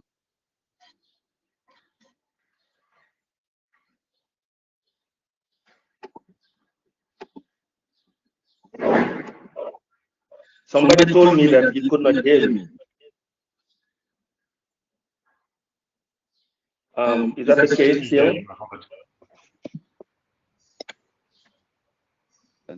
We can hear you loud and clear. Oh, okay. So if I can just come back on the few slides. I don't know if you lost me since the beginning. Please proceed. Huh? Carry on. Okay, so quickly, what I'm just saying here is that it's all about game changer dilemma, because all actors here present, registrar, and all the others have been involved in the DNS sector for a couple of years. Our goal was how we're going to make a change in the environment, how we're going to make change in how we're going to get benefit to the whole community, to the population. So in that perspective, we get a collaboration with different actors, CCTLD, registrars, and all the others in order to have this environment that changed the whole things at the African continent level. But if you look at the numbers, right, the numbers are very low. The first ICANN accredited registrars have been Internet Society in South Africa. And from then, we have 13 now in the continent. But the goal of this organization was to be open to other resellers, other registrars, CC registrars, and others, just to be sure that we set up a ground trusty and healthy environment for domain registration. Because the biggest problem in the domain registration was how we're going to keep trust, how we're going to make the consumer understand that what we're bringing them is not just for joke. It's a business environment. It's just something that they're going to use for different purposes. So if you recall what I'm going to call the African New Challenge, to be honest, each generation has its own challenge. If you recall, all the 20 years, guys, we talk about our initial challenge was interconnection, establish and manage the CC, and finally protect the African consumer. Back to 1995, this was our goal, since Hawaii or whatever. But for the new generation, the challenge is different because the environment have become more and more complex. We're talking about ensure relevant content. We're talking about preserve the internet industry, set up and maintain a sound and smart regulation, and develop the continent by yourself. From now on, this is a new agenda. So this agenda have changed. So if you, and this is really what's happening, is the African dilemma with the internet have many evolution. And it's very interesting from yesterday and today to hear about different voices, different level of discussion. There was an era where we can call it a techno era where things have been managed. All the change were coming from the networkers and the engineers guys. That was the beginning of the internet. And then we have seen a cooperation area where different businesses, civil society, and government involved. So things are shifting because at that time, we did not know much about nation, and it was very interesting to make the link with what Pinda was presenting. In that link between a lot of people who share the same value, the common value was what is to get the internet for everyone and to spread the internet connectivity to everyone. And when it comes with the regulation area, we see a new model shifting with newcomers, people who have power and who exert their power, who lead things with different agenda. And this is really where problems have started, because if you look at all the different actors who get involved in the Africa Internet Summit and the DNS industry, we have still a lot of confusion happening because people who were initially the pioneers has become the guy to be killed, because we end up by seeing people who just get in, bringing their money like mobile operators and saying to the ISPs, I mean, get out because you don't have enough money, you don't have enough power to invest, you don't have, and the change and the whole game dilemma have changed. So we're facing now a new environment where we need to define what's going to be our new roles in that environment. We can be small today, but what can we do collectively in a smart collaboration to make our strong value come back for the interest of the whole African continent. When I hear Pinder talking about this AF Star agenda, it's very hard to think that based on the fact that value have shifted, money become the key player, and new actors don't care much about what we think about the to preserve the internet or maintain it or make great use of the internet for the whole community and the population. So it's very tough now to define what's going to be the role of the registrars, of the CCs, of Afrinic as the first African institution to be run by African for the interest of the African community. So these are our new dilemma. And I think as an organization, even if you are small, it doesn't prevent us from having great goals, for dreaming, for having bigger thought, because we know that if we're going to make the change has to be beneficial to our community. We are not many because underdevelopment is a big problem. And changing dynamics in an underdeveloped area, underserved area is a bigger challenge for all of us. So that's why sometimes my invitation was for the new guys around that DNS industry to say, look, if you are smart enough, you can jointly become really powerful in front of people who don't care about the African continent. Even if they have the money they bring in, if they bring whatever they can, if we serve the population in their interest, if we as a group understand more how we're going to collaborate and strengthen our cooperation. So I think that we're going to see a new challenge being transformed into opportunity for the whole continent. And that's really my invitation, because we have agenda that can change from one country to the others. But the whole Africa objective and vision is that we need to enforce and to enhance actors to be more powerful and to serve the continent, rather than just seeing the whole continent being seen as a consumer area where all the telco operators, all the big investors, all the other donors just come in order to take out our resources and use our whole African community as just a consumer for services, for whatever we can say. So this is really the message I was sharing here. It's not something that I'm proud of, because sometimes you just see yourself just losing, the whole energy that you get initially in the table, because it's time for that new generation to think about how this IF Star can just rethink their initial energy and their initial power to be transformed and to be revitalized in order to better serve their continent. If you don't think that way, what's going to happen I'm not seeing the way forward for the whole continent, because big registrars, for them, Africa is just a small market. But for small registrar in Africa, Africa is a huge potential, because the domain name penetration is very low. It is the case for all the content industry stuff. So that's really, in summary, what I can just share, Mark, as our vision.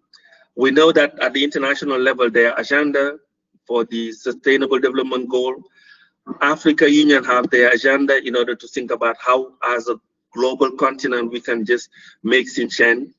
A different regional and national agenda have been also present. But my deeper faith about this, what I really think that gonna be the only way forward for all of us, is just to be focused on a better and smart cooperation between different actors in the continent in order to serve our continent. Thank you very much, and I really appreciate not taking more of that time for the presentation. I think the time is up. Thank you, Mark. Thank you, Mohammed, and thank you for your input and some very passionate words. In the interest of time, I'm just going to move straight along to Lucky Masilela.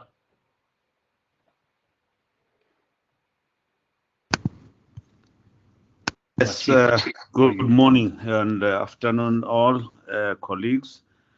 I think I had shared some slides. If we have them, please just to share the history of our operations and how we got here.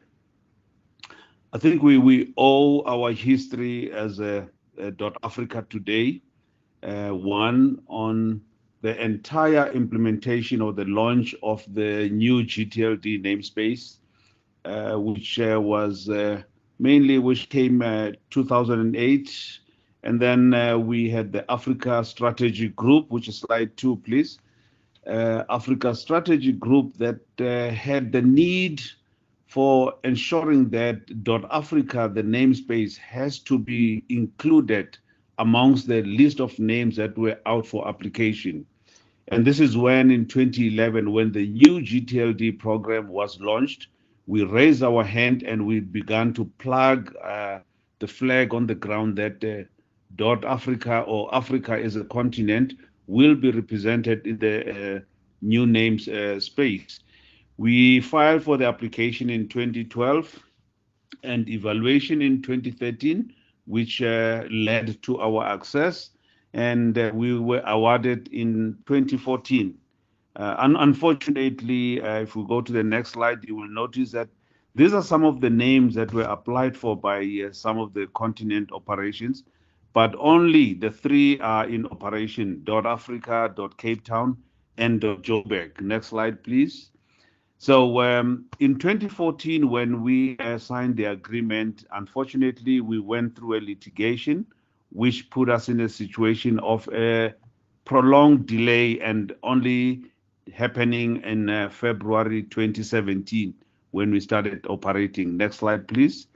So our plan over the years was to launch the name in phases. We had the first phase, which lasted for 60 days, which is what is called the Sunrise, which allowed for people who are owning names to apply. And the next phase was the Land Rush, followed by general availability. And if you look at the next slide, you will see that in each of the phases, we had some growth where the Sunrise realized 938 registrations with a bigger growth during general availability. The beauty about this is that when we had achieved our targets, when we went to launch, we also had to rebrand ourselves. You would see the new logo change from your .Africa with a dot and .Africa with the right dot, the way it is done. And if you look at the next slide, you will see that we are a continent that is a bright continent with beautiful, bright colors. And the hues, we have about 12 hues that are forming part of this flag representation of the namespace. If you go into the next slide, you will see that here we are depicting an era where we now had gone past litigation. We were now looking at growth. We were looking at creating awareness and ensuring that the namespace is growing. We have seen steady growth over the last few years, but in the last few months, we've seen quite a decline in the name registrations. So this on its own is one of the things that we would want to change. And what are we going to do to ensure that there is going to be name growth? And we want to make sure that we focus on the continent for the uptake of .Africa as an alternative to the CCTLDs that are currently used on the continent. We want also to make sure that we grow the reseller program. We are embarking on launching a reseller program so that we can have more registrars on the continent that are not ICANN accredited that can be able to provision the name .Africa. We know how difficult it is to get the domain name if you are not ICANN accredited. And the next area of focus is to engage with the African Union. We would want the African Union to be the custodian for the government reserved name list in the event there is a dispute on the names. So we think that the AU is the best placed entity to play the role of being a mediator with regards to the namespace. And more to that, we are embarking on an MOU with the African Union to ensure that we can participate in bigger programs. One of the programs that we would like to launch within the Africa Union is the migration from au.int to au.africa. We feel that having gone this entire journey and reaching this point where the Africa Union, almost 4 years into our operation, is still not using .africa, is an indictment or a failure on the program that we embarked upon and the entire litigation that we had to face. So we are now earnestly working on ensuring that the migration should happen. But we're proud to say that PIDA, NEPAD, and the Africa Telecoms Union have all migrated to .africa, just say for the bigger mother body to embark upon that. And finally, it is to ensure that our commitment to the Africa Foundation is realized, because we believe that the Africa Foundation has a huge task in ensuring that issues of content are addressed on the continent, issues of registrar growth, CCTLD development, and the Pan-African agenda. All of these agendas can be best created around the Africa Foundation. Now, this slide here that you are seeing, we are showing the registrar market, and we feel that if we focus properly, we should have one of the 11 F registrar members occupying the very top position that is currently occupied by Tukaus. And for us, as .africa and the new member in the AF Star community, we are quite excited to be part of this, and we want to encourage members of this community to ensure that they do have a domain name, .africa, as one of their digital identifiers. And on that note, Chair, I noticed the time has run out, and I had to rush through this, and I thank you. Thank you, Chair.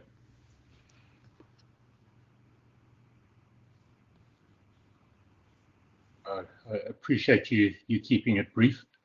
I did note that there was one question in respect of AFTLD and the observatory, but in the interest of time, let me suggest that we hand over to the next session. I would hate for my colleague Dr. Bob to suggest that I was monopolizing the session, and if there is a time, then we could potentially ask Ali from the AFTLD to speak a bit more about the observatory. So let me close this part of the session and hand over or hand back to the moderator. Thank you very much, Mr. Mike. We'll just go for a 5 minutes break. It's a very short break, and we will be back in 5 minutes, exactly 5 minutes. Thank you very much.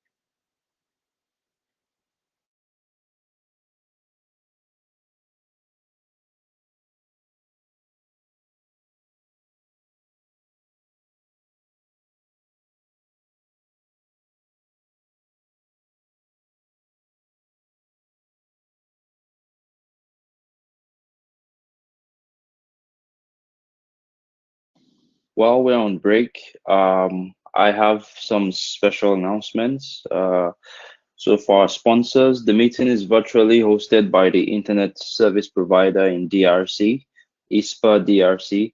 So I just want to say a big thank you to our AIS21 online sponsor, the connectivity sponsor, MTEL Mauritius, translation and captioning sponsor, Flex Optics, inclusivity and diversity sponsor, that's Dot Africa. Other sponsors, ICANN, IZOC, Liquid Intelligent Technologies, DNS Africa. You can meet the sponsors virtually in the special chat platform. The link will be posted on the chart. I'm going to add that on the chart. And the link is special.charts/s/African Internet Summit 2021. We are also having a virtual Afrinic resource member consultations going on during the meeting. Be sure to book your session or directly click on the side room link icon, which is the third icon at the top right of your screen. We are also running a survey. The link is open and will be shared on the chart. You stand a chance to win a little surprise. The winner will be announced on Thursday, 3rd of June, 2021 during the break. Thank you.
We're able to have like a drink or a snack or something.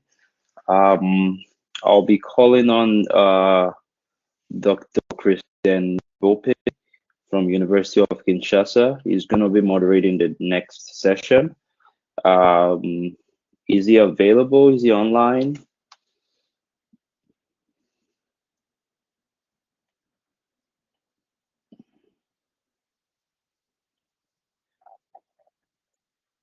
I see there's a camera coming.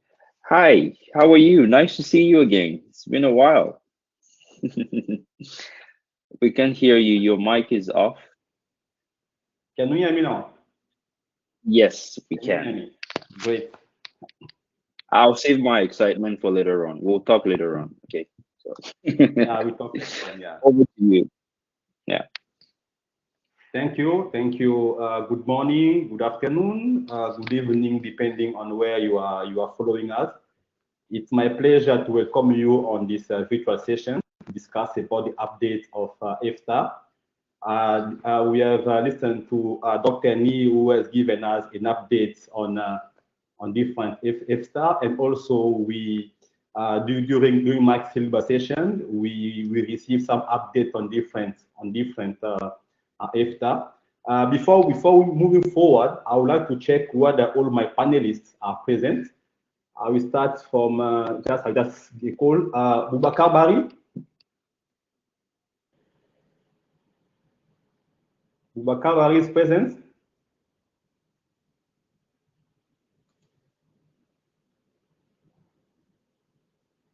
Here. I'm here. Yes, hello. Okay, thank you. Jean-Robert? Yes, Chair. I'm okay, online. Thank you. Moses Baingana? Apologies, unable to attend. Thank you. Mabika? Virangai Mabika? Good morning, Chair. Yes, I'm present. Yeah, nice to see you again. And Pierre D'Angino?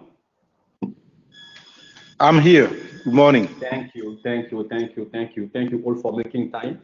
As we have been discussing since this morning, I will give each one of you 5 minutes to give us an update, and also what I would like in your update to give us your perspective on different challenges, and also how your organization is evolved into the evolution of the digital status of the continent, and also having in mind the 20 years. How do your organization look at 20 years when it comes to the development of internet in the continent? I will start from Dr. Boubacar Bari. You have the floor. Thank you.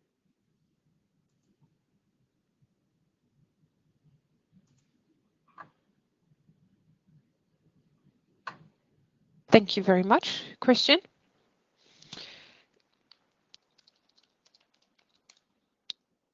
I am going to give you an update. And I'd like, first of all, to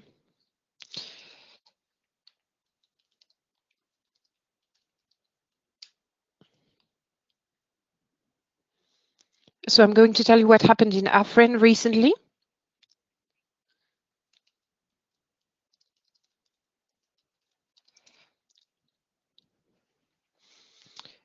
Sorry, the interpreter is sorry, there's a small technical problem.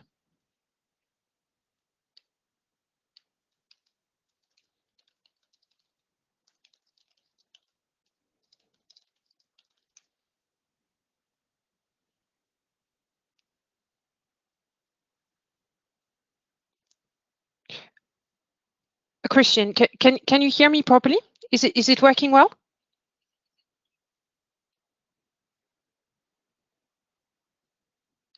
We can hear you. Thank you.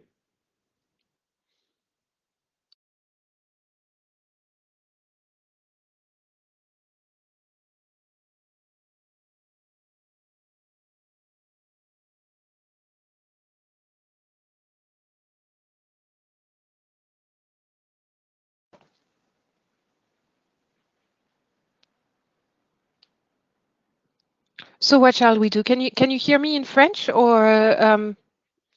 In English translation, we can't hear. In English channel, there is no translation. Thank you. It looks like the interpretation. I think we had a bit of an issue with it.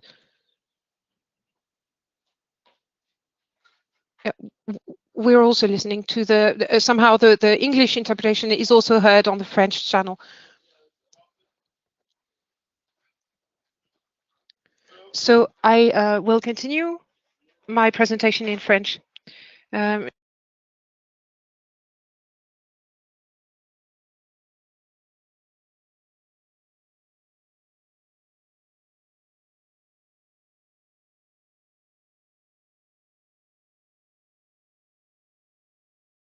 We had a look at what was happening. I'm going to try and give you an update about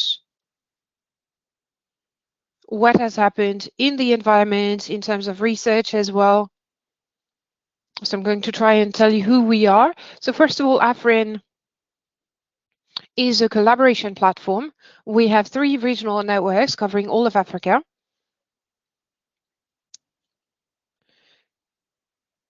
We have partnerships with Ubuntu Net Alliance in Eastern and Southern Africa. We have WACREN as well, covering West Africa and Central Africa, and ASREN, which covers North Africa.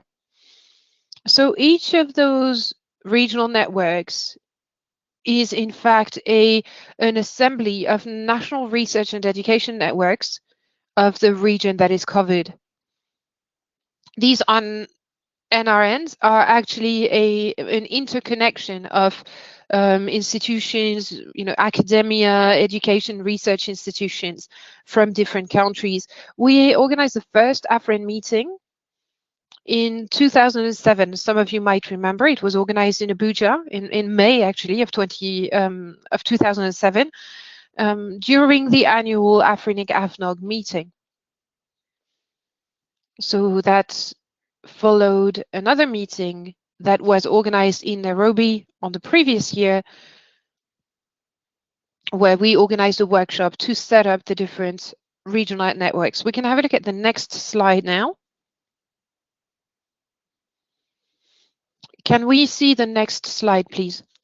Okay, so in terms of the update, I'm going to give you an update about what we did in several sectors, especially with regards to advocacy. As you know, the COVID-19, arrived. No one was expecting it, and it led to a lot of problems, and it came with a lot of challenges for our governments. It was especially difficult for academia and research and education institutions in our countries, and also for the development partners. It created a lot of challenges. We had to face lockdown situations, and universities were closed, sometimes for months, which showed that it was imperative to have a proper infrastructure with solid, resilient networks for research and education institutions. It's very important also for the resilience of some very important services. I believe that governments have realized that by now, and through the crisis, we have really recognized the fact that it is imperative for us to support education networks a bit more, and research networks as well. Sadly, of course, this has had a very dire impact on economies. A lot of our economies have slowed down, which means that we also have less income for the government, and the government has to have had to reallocate resources.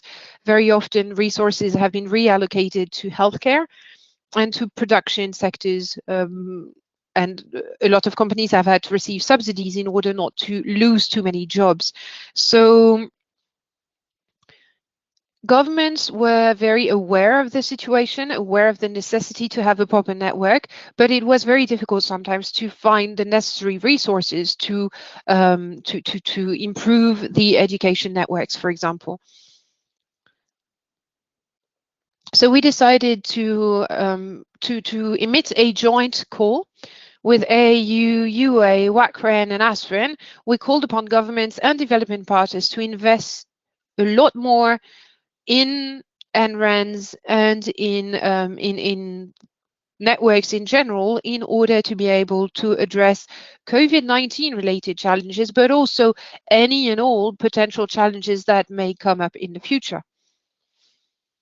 We have been able, within NRENs, to provide some help to students and make it possible for them to have access to educational resources that are available on campus. We wanted that to be available from home, especially since universities had closed their doors. So we really worked hard on making it possible for students to have the opportunity to stay in contact with the teachers, very often via the 4G network. And sometimes we did manage to create partnerships with operators, network operators, telecommunication providers, so that students may have access to those resources at no extra cost, quickly, or ideally at a very low cost.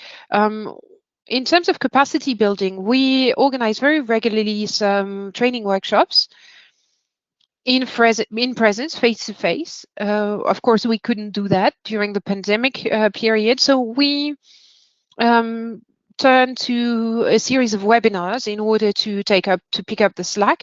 And we noticed also a huge increase in demand for video conferencing services. We noticed that a lot of teachers were trying to have access to video conferencing services in order to be able to continue monitoring their students via those platforms. From the perspective of connectivity and services, naturally the pandemic slowed down the connection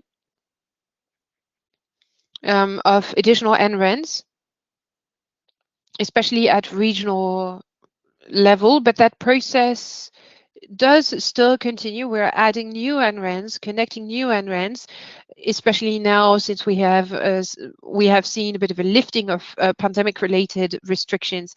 We now serve more than 1,600 institutions with millions of users. In terms of projects to support education and research institutions, I'd like to tell you a bit about Africa Connect 3, which is a project that is funded by the European Union. And the idea is to support regional RENs in order to improve their ability, to improve their backbones, and also to make it possible for them to expand a little bit by connecting other countries. Another aspect that is very important from that perspective and in that project is the development of new services for students and teachers.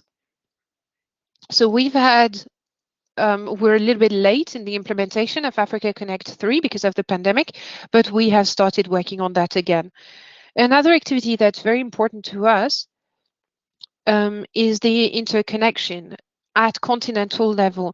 We are interconnected right now, but mostly it's based in Europe. So we'd like to make that more independent, more African. The idea is for us to again become more empowered, and we're hoping to be able to do that very soon. I would like to then talk about a couple of projects that we're working on with 3 networks of education and research. So we have a platform for users, a common platform at Pan-African level that'll make it possible for students, teachers, researchers to have access to resources via this platform while being identified as legitimate users. We're also working on implementing CSIS, so theme-based for academia and research. We're working on that with AfricaCert and a collaborative forum as well. And then we have another common project called IPSense, and the idea is to create a collaborative platform between librarians of different research institutions and universities at continental level, so that we may have, pool our resources in terms of content, and all users will be able to access everything. Thank you very much for your attention.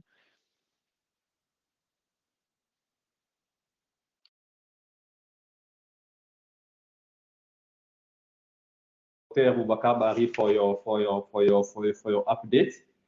Now I will give the floor to Jean-Robert, who will be updating us on security EFSTA organization. Please keep your within 5 minutes, just for the sake of time management. Jean-Robert, you have the floor. Please go ahead. You have 5 minutes. Thank you.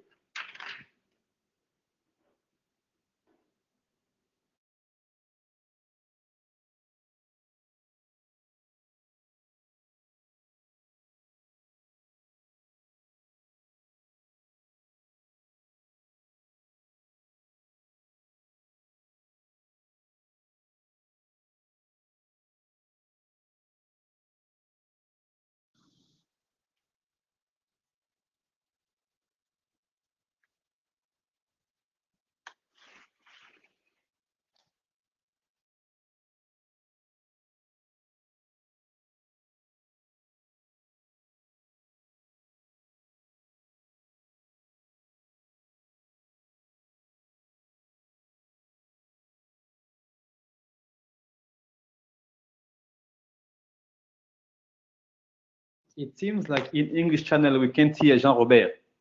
Afrinic staff, can you check, please? Thank you. Let's see.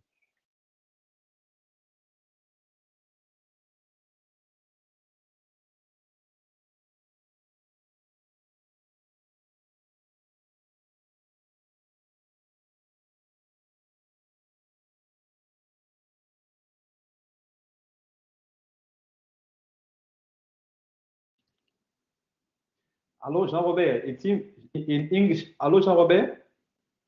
We can't hear you in English channel. Hold on, please. We can't hear you. I don't know if the technical team can assist us on that. We can't hear you on English channel. Thank you.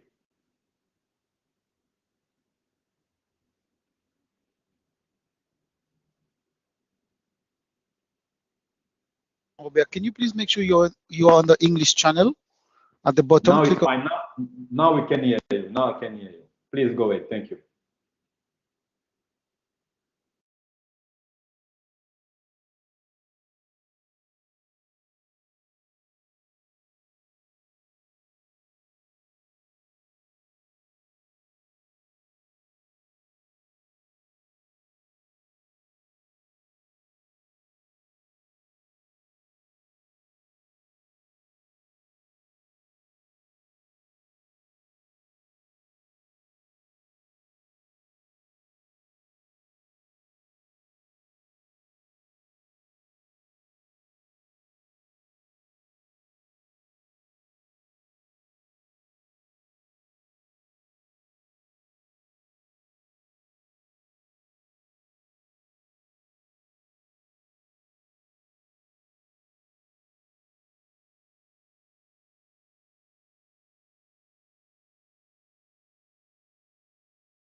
Hello, African team, Afrinic team. Can you assist us? I'm receiving feedback that people can't hear Jean-Robert in English channel. Can you assist us, please?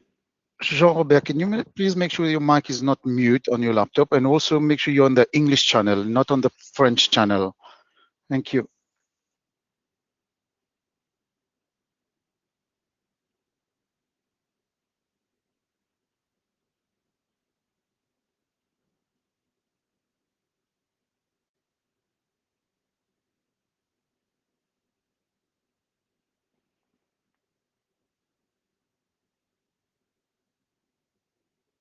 It's blank. We can't hear anything. If you're speaking now, can people hear me now? the feedback try? Yeah, we can hear you now. Thank you.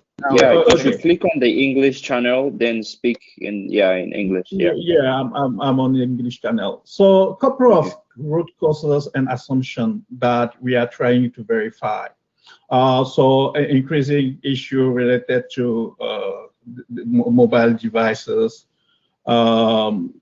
issue with users, basically lack of basic hygiene, lack of awareness, issue related to signaling network that's been used, and software-related issue, which bring me to the next slide.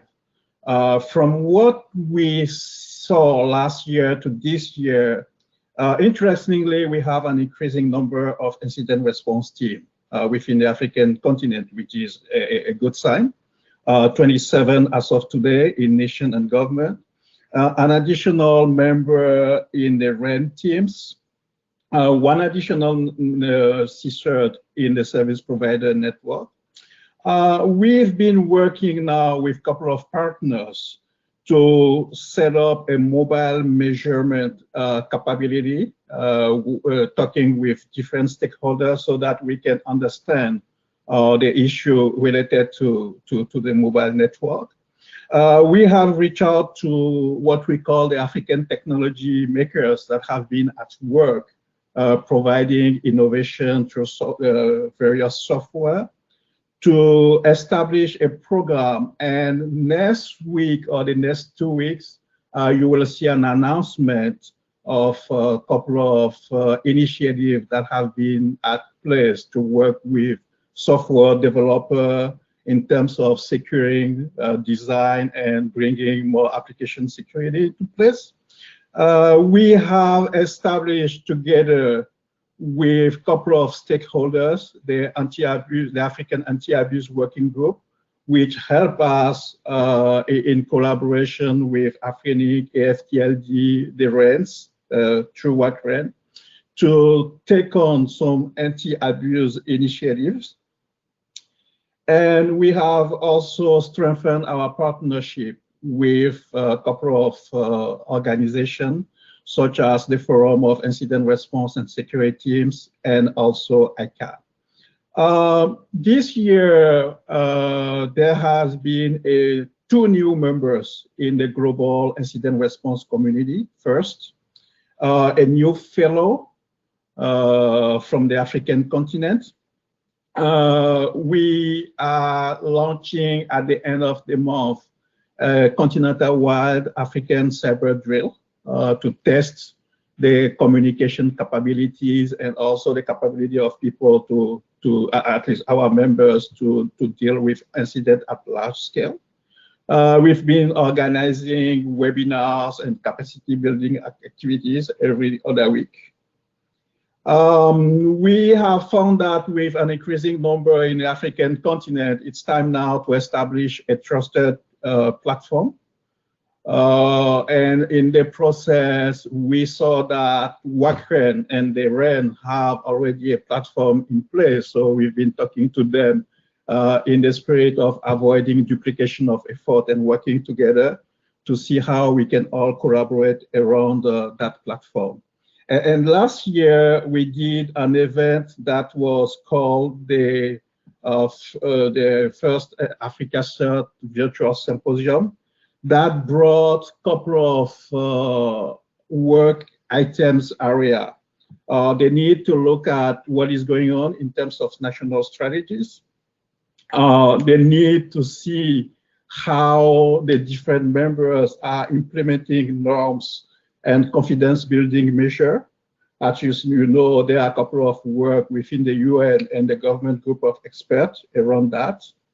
And we've been increasing also our strategies in terms of incident management. For example, a couple of stakeholders are working now, feeding Africa CERT with a global strategy that we can present to the global incident response capability.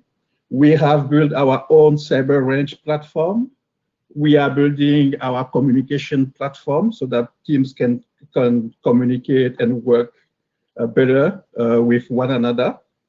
And we are discussing with various stakeholders to support and fund various activities. And at last, we are working with the Global Cyber Forum of Expertise in a research project to identify affordable training and resources for incident response teams in developed countries. So I will stop there. And I look forward to the session of interaction and question. Thank you very much.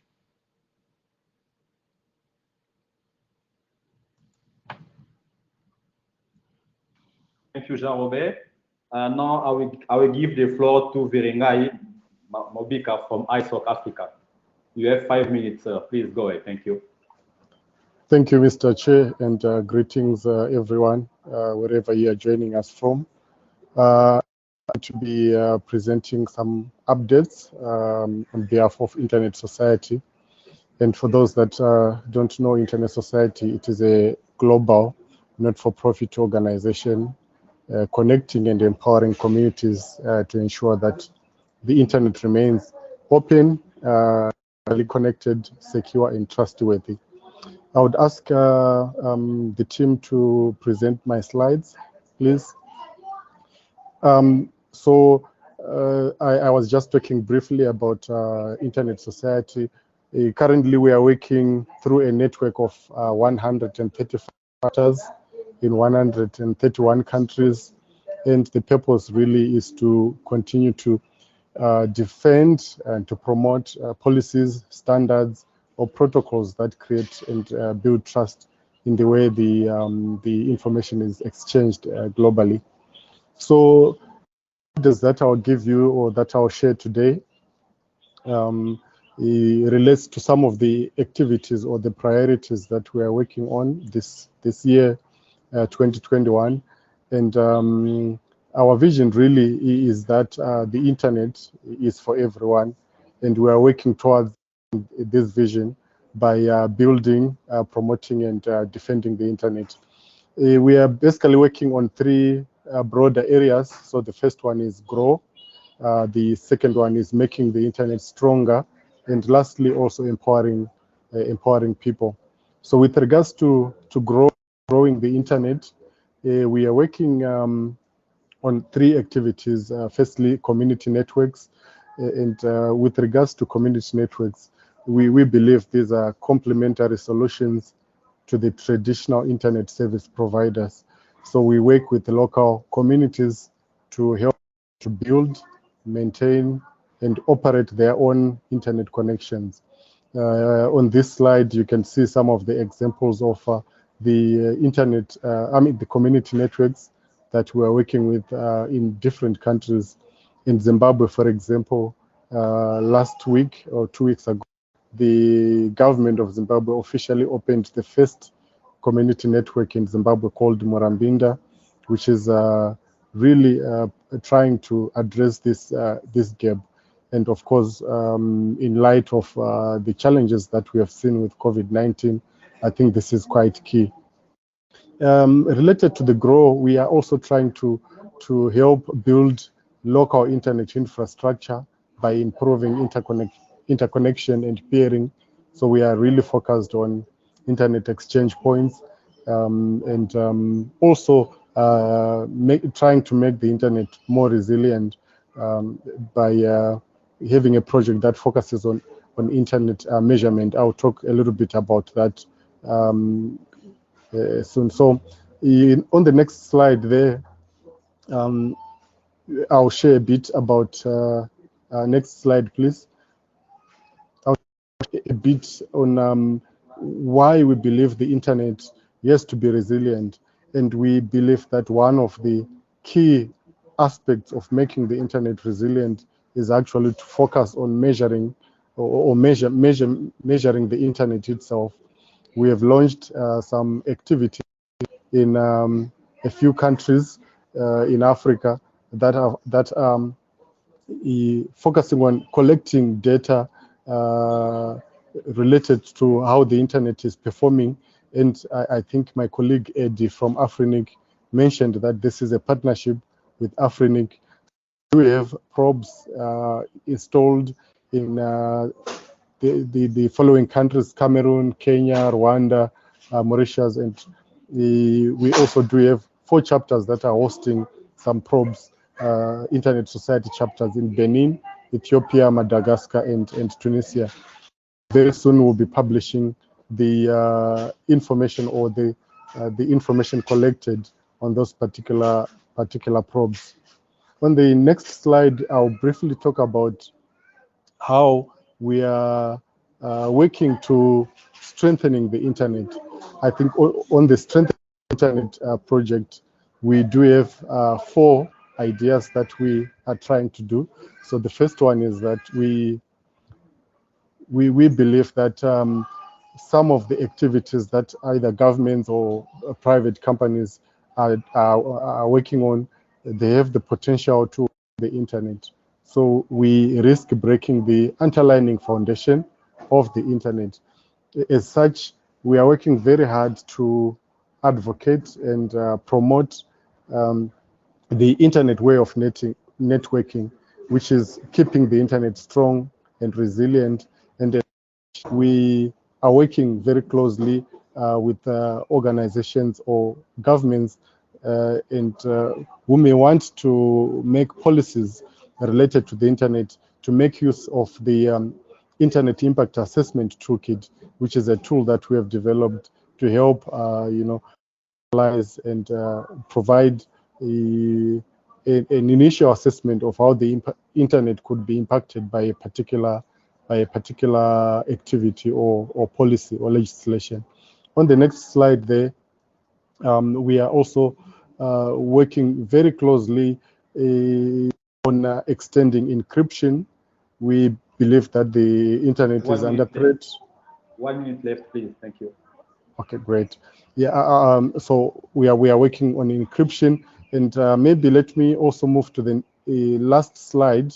If you, I think this may be important for our participants, where we are focusing on building the expertise and capacity of participants in Africa, and we have launched 30 e-learning courses that we believe the internet community in Africa could benefit from. So please visit our page on e-learning and get some knowledge enhanced, or either preparing also for the internet advocates for the future. And with this, I think I'll hand over back to you, Mr. Chair, and maybe answer some of the issues in the Q&A question segment. Thank you so much. Thank you so much, Madika. Now I will give the floor to Pierre D'Angino, who is the Vice President of ICANN for African region. Pierre, you have 5 minutes. Thank you. You have the floor.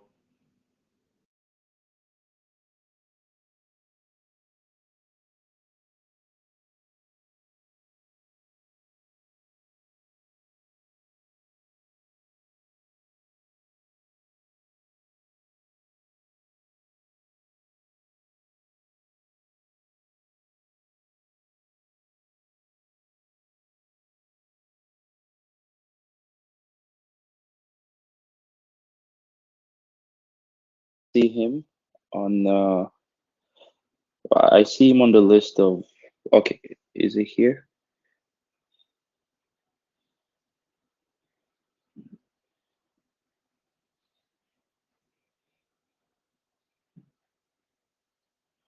I see him on the list, but he's not joining in. Mr. Pierre. While the Afrinic staff is trying to reach out to Pierre, is there any question me check on the chat. I don't see any question, but I will ask. I have one question I would like to ask to previous speaker. I will start from Jean-Robert. Jean-Robert, can you tell us, because actually most of African countries, they are having challenges when it comes to how to manage the cybersecurity aspect and cyber criminality and all of that. Can you tell us how Africa State can be reached by African countries in order for Africa State to support African countries when it comes to cybersecurity challenges? Robert? Yeah, so you mean how country can reach out to AfricaCert, or how AfricaCert can work with countries? Just to clarify the question. It works both ways. Let's say if a country is having challenges on how to manage, to manage all these cyber criminality, cyber security issues, maybe the African can call up on AfricaCert for support, or if in that case, how AfricaCert can be reachable. What are the mechanisms? Yeah, please go ahead. Thank you. So we have a couple of engagement channels. There is also, if you go on the website, there is a form that you can fill. There are a couple of email, secretariat and global CC at africacert.org. You can reach out to the member that is close to you, because most of our members, if not all, are part of a community.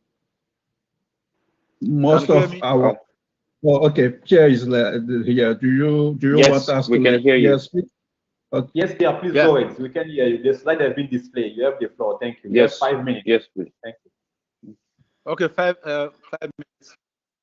Thank you very much. And then my apologies for this technical, glitches, but unfortunately I lost, the audio. Your Very camera is not on. Everyone. And also quite happy to be invited to this AIS, the virtual AIS.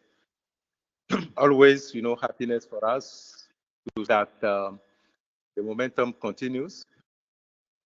And I'm going to really brief you on what ICANN has been doing in Africa for a few last years. So my name is Pierre Danginou, and I'm the Vice President for ICANN, in charge of stakeholder engagement in Africa. I prepared a few slide deck for your attention, and if I could have this slide deck, I could just move on. Well, the engagement, the ICANN engagement in Africa is always, I would say, something that has two-pronged approach, which is that we need to make sure that Africa contribute to ICANN in terms of the policy development work that we do, but also in terms of the coordination, technical coordination of the internet, that we internet resources, that we also identify that we operate. And the other thing is that we should make sure that Africa, I would say ICANN is much more present, in Africa in terms of our activities. So the slide deck is not visible for me here, but I can still go on. Let me just say that over the last, 7 to 8 years, we have seen a few changes in the way Africa has been contributing to ICANN. We see more and more African in what we call the SOACs, supporting organizations and advisory committees. We see more and more Africa also taking some leadership position. For instance, the GAC today is led by one of our friends, from Egypt. And we do have many Africans working, in the working groups. So which means that things are actually transforming in terms of our participation from Africa. We witnessed something like 150 kind of participant, in Africa, average in ICANN meetings, from Africa. And of course, this depends on the way, on where the meeting is happening. ICANN does have global meetings, happening in 3 different areas. Unfortunately, now we've gone virtual. So that's a great step, but we still need to do more on that. Let me quickly concentrate on ICANN in Africa and tell you what we've been doing. One of the angle, or what I might say, the focus for us, or the tool that we use to engage with Africa, is what we call the Africa strategy. Some of you will kind of remind that that there was a first strategy developed by Africans themselves, the Africa Strategy Working Group, that was assembled right there in 2012 to actually respond to ICANN's query about what exactly could ICANN do for Africa to make sure that Africa participates into ICANN, but also that Africa really boosts its own DNS, economy or DNS industry. So that strategy is the cornerstone of our engagement here. It's now in its different iterations. The last one being a year ago, where a few of Africans were selected to now develop a new strategy for us that really, I would say, is respecting the ICANN's overall strategy itself, but at the same time providing a kind of local sort of flavor, I would say, to that matter. And that was great because the group performed well and came up with a strategy document, and that's really providing us with different sort of items in terms of objectives, but also in terms of activities that we should start and to make sure that there's progress in Africa. Let me just say that one of the things we've been doing for the last year is that we went virtual, of course, because of the COVID-19. And we have a long list of webinars that we organized. It's a pity that you can't see the slide deck. I hope the organizer will share it with you, so you see the long list.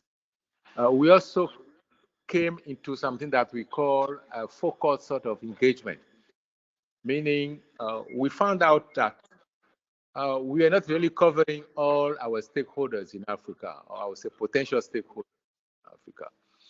So we designed webinars that typically address issues, say for instance, from governments, and also issues, from the regulator in Africa, since we noticed that regulators are quite important in Africa. And when you are talking about CTLD management, they are more and more involved in that and actually wanted to be managing those. So they need to understand the stake here. So we did have many webinars with them. And before I really stop, I would like to also quickly talk about our latest, innovation, I would say, in terms of engaging with the African audience. And that's what we call the Africa Engagement Forum. So we created that forum. It was the first one, and that's really trying to do the same, the following things: gauge our engagement so far, but also listen to our stakeholders. Summarize? Okay, we are running out of time. Can you summarize, please? Thank you. Yes, please. Thank you. So that's AF, which is the Africa Engagement Forum, provided us with a set of recommendations from the stakeholders, and we are going to move the thing forward, and we will see that in the near future. We're also thinking about a few projects that we'll elaborate on with you when times come. Now, to finish, I would like to say that ICANN's engagement in Africa is about making sure that the digital transformation in Africa becomes a reality. So we do contribute, of course, in what concerns our remit, which is the internet, identifies coordination, and it's also policy development. We are moving to something, and Chair, allow me to say it quickly, and which echoes some of the things that Mohamed Diop was alluding to, which is how do we make internet development quite local? How do we make sure that internet works for Africa? And one of the tools that ICANN has is what we call the Universal Acceptance Scheme, and also the IDN, which is the Internationalized Domain Names System. We want to make sure that those become quite prominent in the way we are engaging with Africa. So you hear more on that.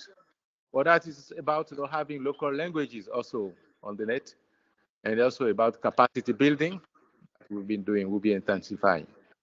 So with that, I'd like to thank you for your attention and hand back to Chairperson, please. Okay, thank you, Pierre. Thank you all for attending this session. Since we are running out of time, I will hand over the floor to Afrinic staff. Thank you. Bye-bye. You have the floor, sir.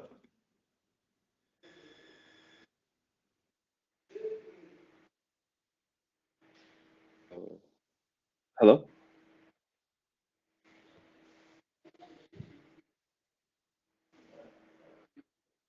Hello, can you hear me? Please go ahead, thank you. Okay, thank you very much. So now we will be moving to the next session, which has to do with the history of institutions. I'll be calling on the moderator, which is the Vice President, Technical Engagement ICANN, Adil Aplogan. Is he here? Yes, he's here.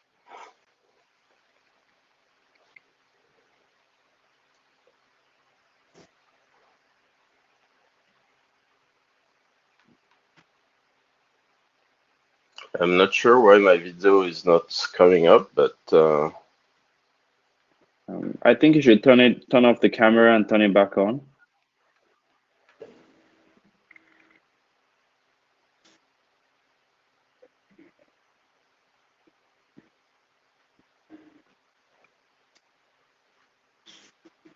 Oh, okay. I don't know why that. Okay, we can go ahead with the with the session. I can. Thank you very much, Abiede, and thank you very much all the IFSTAR member for those very nice and encouraging updates on their activity. So this session specifically is addressing the institutional history. As you can all see, all of the IFSTAR organization have been evolving with new focus, with change in their engagement with the community, and that raised the question about how do we preserve, how do we make sure that the institutional story around the IFSTAR in general are kept, so that newcomers have the story and also build on that. I will be engaging with all the IFSTAR during this session. We only have 30 minutes, so I will really encourage you to be brief but straight to the point. I will start with some of the early IFSTAR group member, AFNOG, AFTLD, and Afrinic specifically. If you can share very briefly in 30 seconds your view on how the institutional knowledge and story of your different organizations are handled. How are you ensuring that those institutional knowledge are kept and how do you see the way forward for the group? I will start with Dr. Nee or Nancy from AFNOG. Any thoughts you want to share?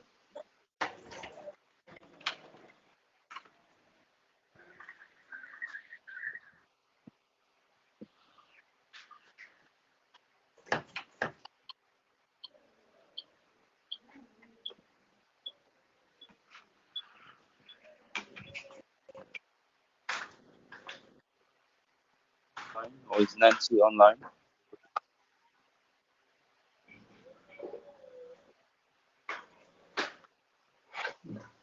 Is Dr. Nee online? Anyone from the AFNOG Secretariat? Otherwise, someone from AFTLD, if they are not online.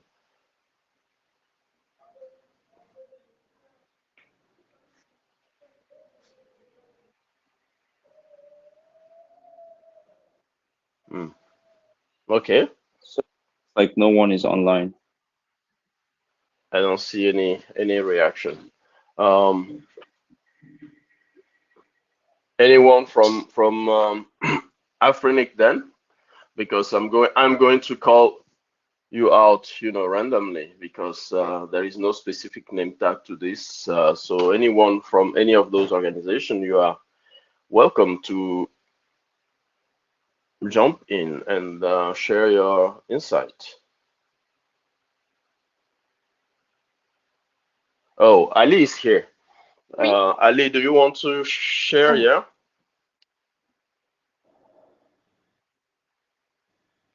Ali from AFTLD, do you want to share some thoughts?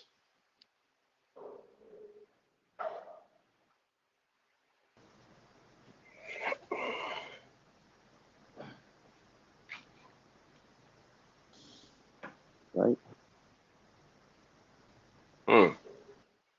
Are we sure we have all the AFSTAR representative on the panel for this session? Because Boubacar is here, so I don't know. Okay, so if you just can repeat your question so that I'm not off. Hi, Boubacar. Yeah, so the session is about how do we preserve the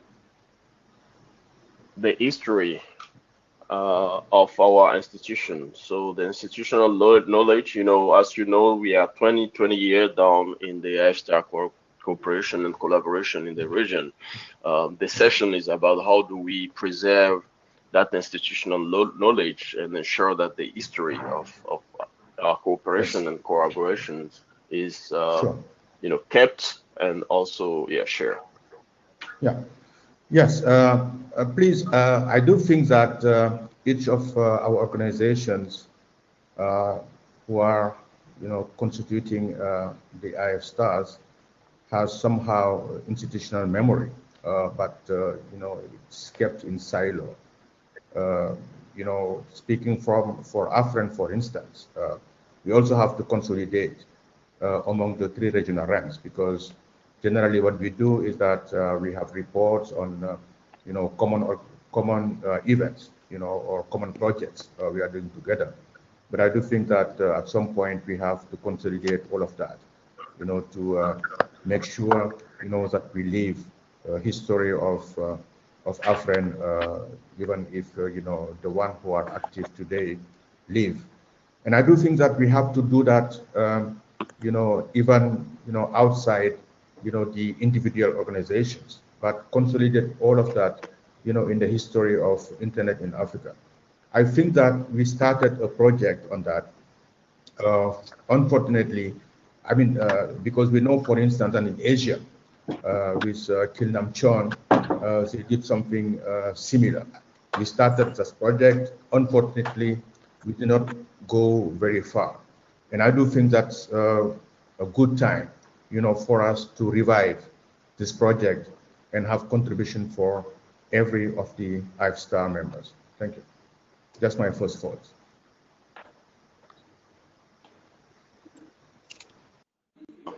Boubacar, for that insight about reviewing the underlying components of the IFSTAR. For everyone out there, the name IFSTAR comes from the fact that most of all of these organizations, the IF, and something, were focused on the Africa region, and particularly using the different elements of the internet governance ecosystem in Africa. One, to promote the development of the internet, but also to ensure that we build a community that is bottom up and that can continuously provide input into how the internet is developing, what are the different institutions that we need as soon as the community is maturing to address some of those challenges. So it starts with a very small group, start with AFNOG literally, and evolve into Afrinic, AFTLD, and so on. So as Boubacar mentioned, the original idea is still there, but how can we rethink that and maybe re-identify what are the priority for the group. I don't know if anyone else is back online from the other IFSTAR organization. Do we have anyone from Afrinic?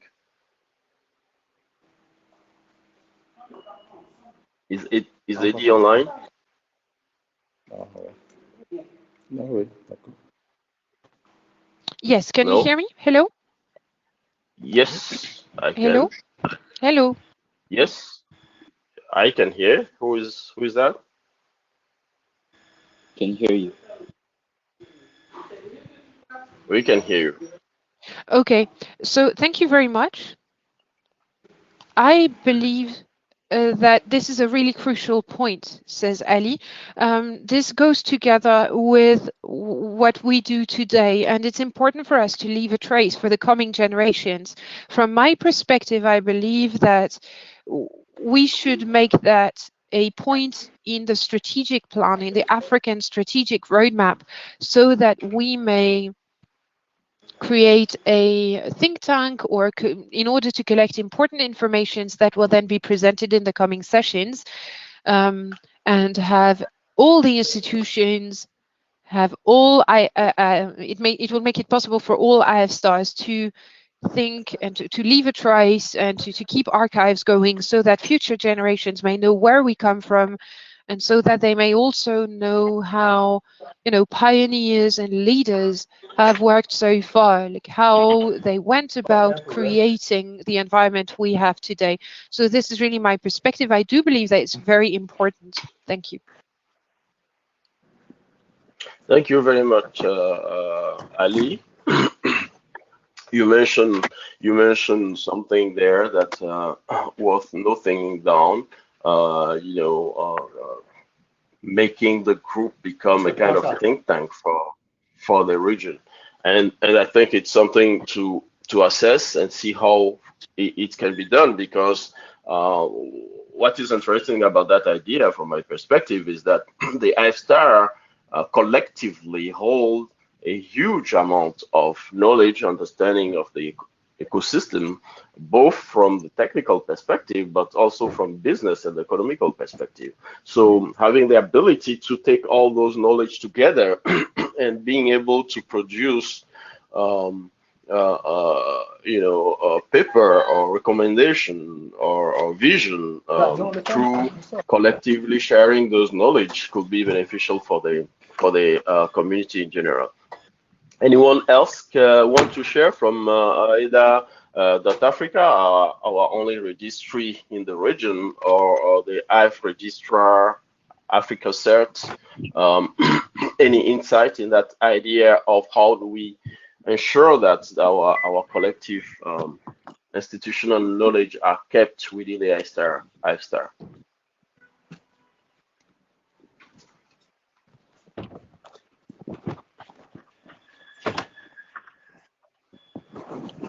I can see Jean-Robert there. Jean-Robert.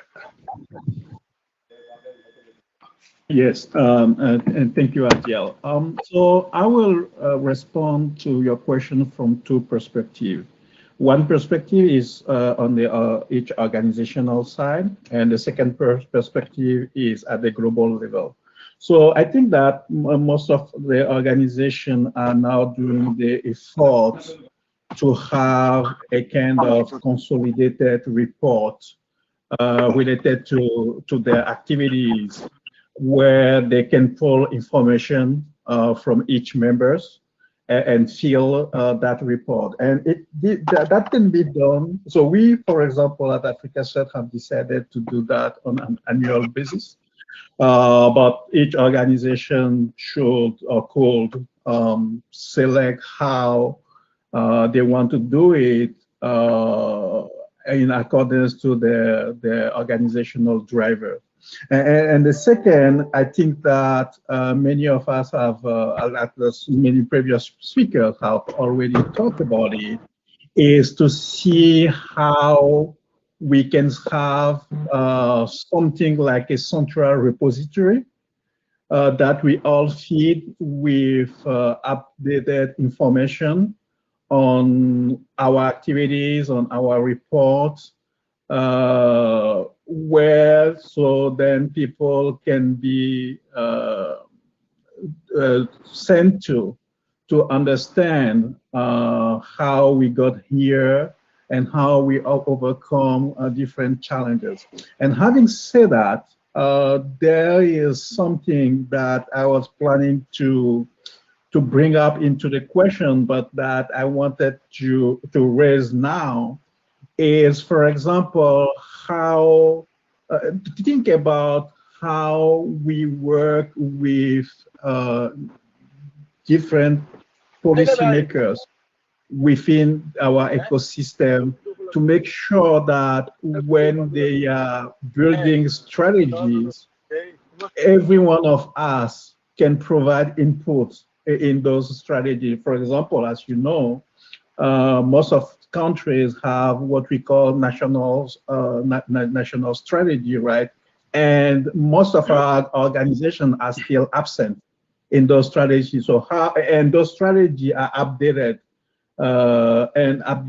but also archived within the heart of those nations. So how can we make sure that each one of us are present when those work are taking place within the nation, so that we can be there and increase our footprint into what the nation are leaving to their generation and also their various stakeholders. So I will stop that there, and I'm happy to contribute if there are other things. Thank you very much, Jean-Robert, for that perspective. If anyone from the IFSTAR want to add something, please feel free to raise your hand or let me know. I will give you the floor. Is Mohamed still online from Africa Registrar? I'm not seeing him in the participant list. I think many of the presenters have just either been disconnected or not here. May I add something? This is Boubacar speaking. Yes, okay. Yes, Boubacar. Yes, I do think that this is a very important project, and as I said earlier, we tried to tackle it a couple of years ago. But you know, the structures of the IFSTARs may differ, and I do think that this is as I said, a big project, and we have to find a way to cut the elephant in pieces. So I do think that we should, you know, have a sort of distributed effort so that every IFSTAR, you know, does some kind of a piece of the work involving its community. And we may have repositories of reports. We may have kind of archives or something like that, and this can be consolidated. But we are not specialists in editing. We are not editors, so we may need external support, to consolidate all of that. Maybe the resources may be available within one of the IFSTAR. And I do think that we should not aim at having something very complete, at the beginning, but at least have a skeleton, that we can expand, that we can, put more and more, information into it. But at least start with something. Once we have a skeleton, of the story, of the internet, environment, or the in our region, I do think that it will be much easier, to fill the empty spaces, and add more and more information. But I do think that we should start with something, and not try to have everything done at once. This is the approach I would recommend. Thank you. Well, thank you very much, Barry, for those practical suggestions. And I think it's it makes sense because the number of organizations that are part of the IFSTAR group is growing. So having somebody to actually go and write for everyone may be hard. So having this sliced down into at organization level may help move things forward in a more practical way. The idea of having an editorial help is also good to help those who don't have the resources to do this. I see a few hands up. I think they are from participants. I see Jean Gaillard. Do you have something to add? Is it a comment? Is it a question?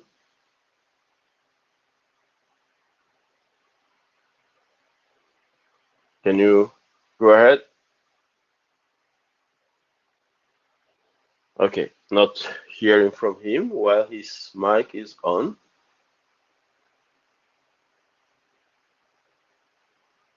Oh, he's on the French channel. Okay, so the translation is not working.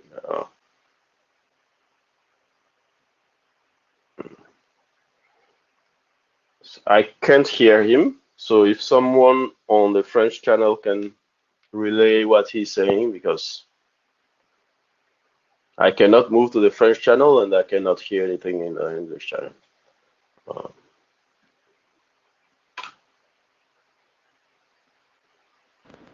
The French channel to hear what he's saying. Yeah, I cannot. The system is preventing me to do that. So.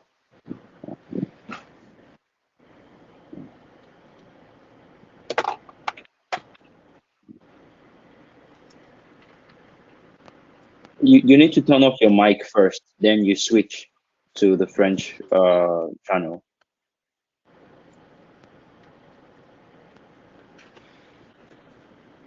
I cannot hear him even on the French channel. Hello?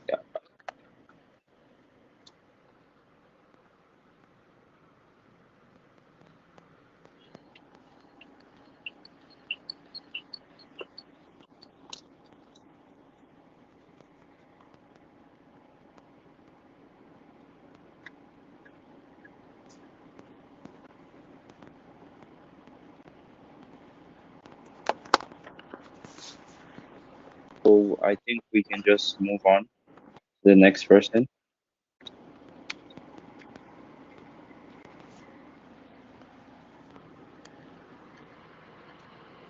I couldn't hear anything that he mentioned.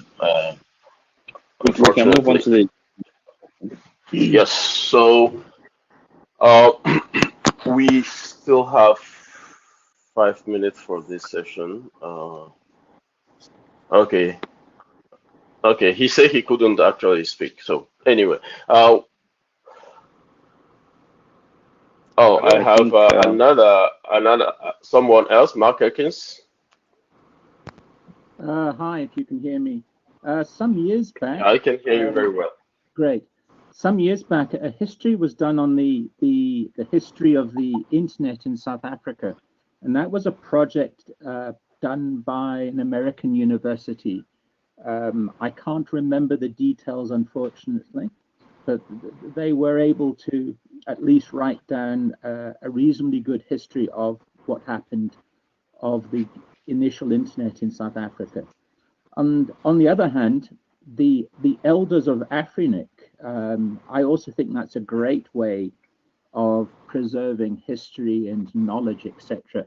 And so I really do thank you, Adil, for, I believe, having a huge part in that creation as well. And thankfully, I believe everyone's still alive. That's as far as I remember from a historical point of view. Yeah, thank you, Mark. And yeah, in few countries, I know university and in cooperation with other organizations have write the local story of the internet.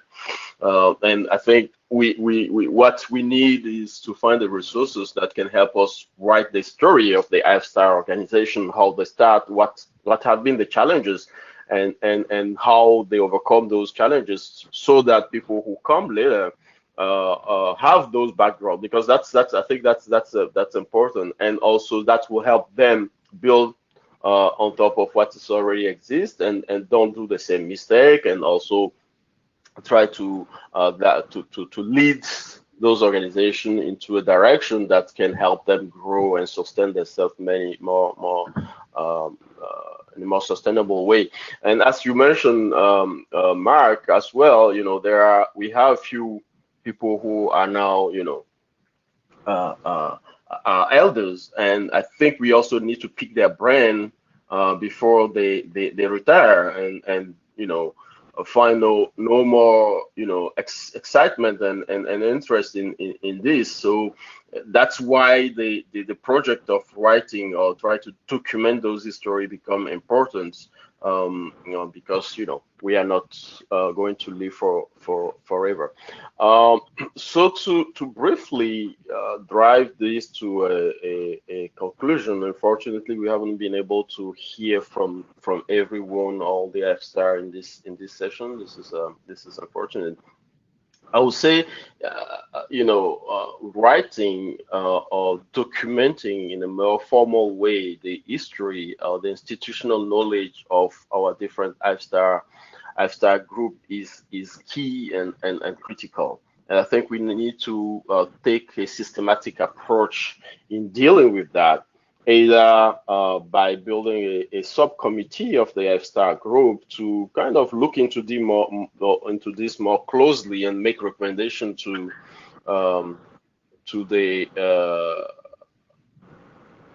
the group, a recommendation that can then be implemented, so that we can, as Boubacar say, institution by institution or organization by organization, document the story, and then have a way of collecting all together and consolidating them into one. But there is a need probably for a small group of members of the IFSTAR to get together and define how this can work.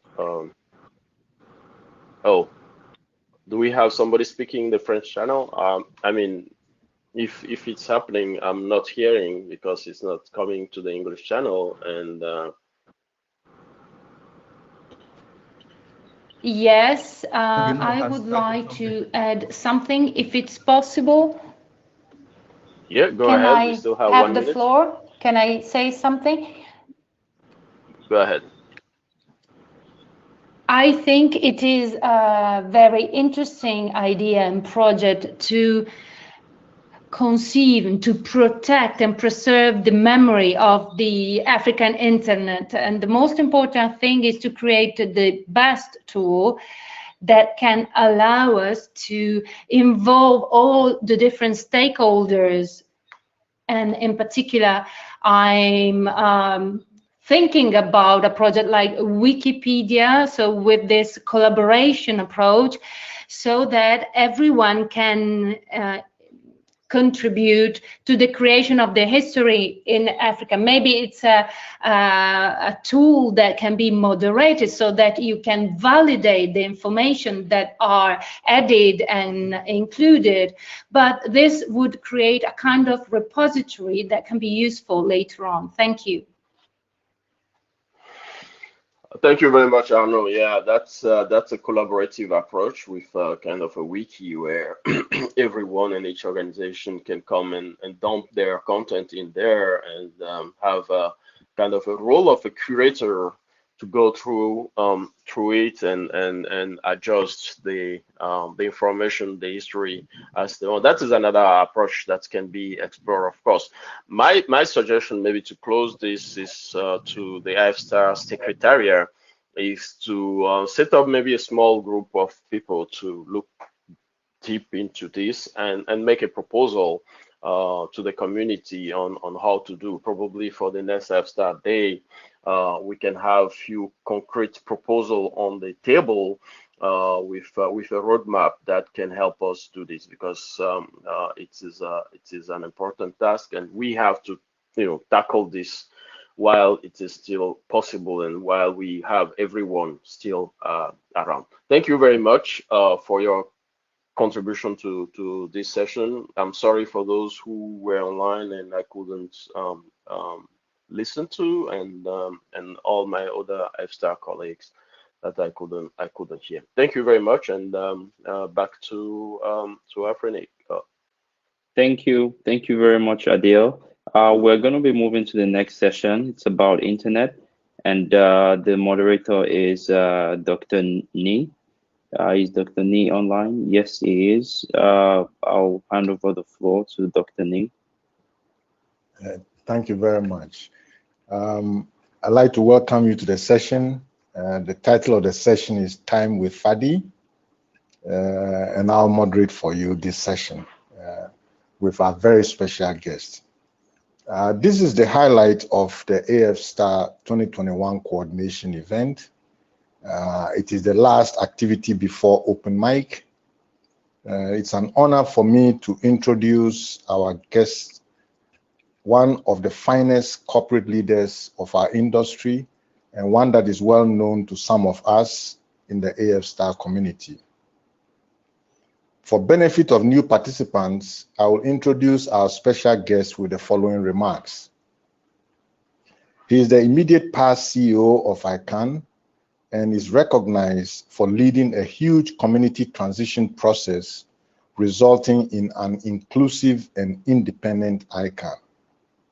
It was at ICANN 44, June 2012 in Prague that he challenged the African community to self-organize and develop a strategy for better integration into ICANN and for improved ICANN presence in Africa. Africa now has a regional strategy and an office in Nairobi. Our brother has a passionate commitment to the continent. I remember when he mobilized all of us into a school in Durban to teach, just to change the lives of the young ones. A memorable giving back event for me.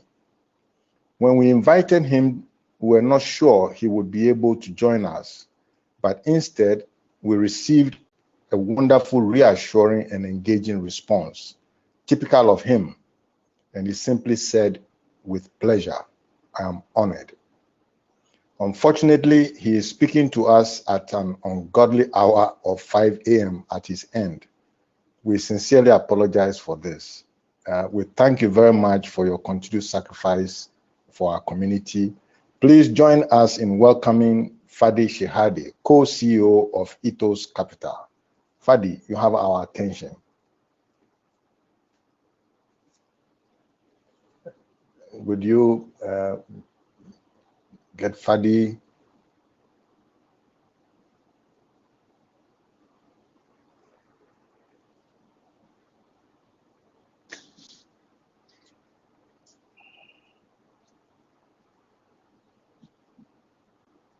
Oh, he's right here. That's good. Good to see you.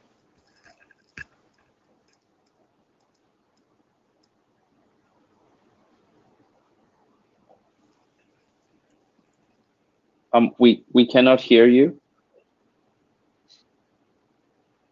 Your microphone is not on.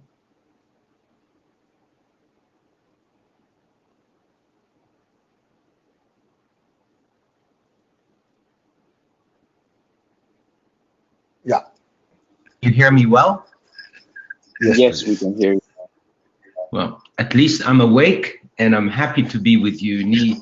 I heard your very, very kind introduction, and just would like to start by saying that I am sincerely honored to be with you. I have not spoken to any ICANN group since I left ICANN. But it's very hard to say no to Nii. And second of all, it truly is where my ICANN journey started and where I would like to touch base with all of you. It's in this place, in the place that has moved me, in the place that really moves every part of me, not just my mind, but also my heart and my commitment to our beautiful continent. And I'd like to start by dedicating every minute I will share with you to my dear friend, Dr. Tarek Kamel,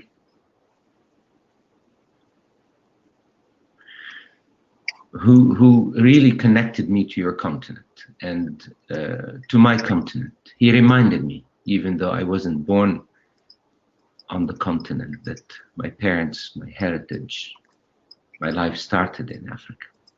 And he made that connection for me, to this community especially.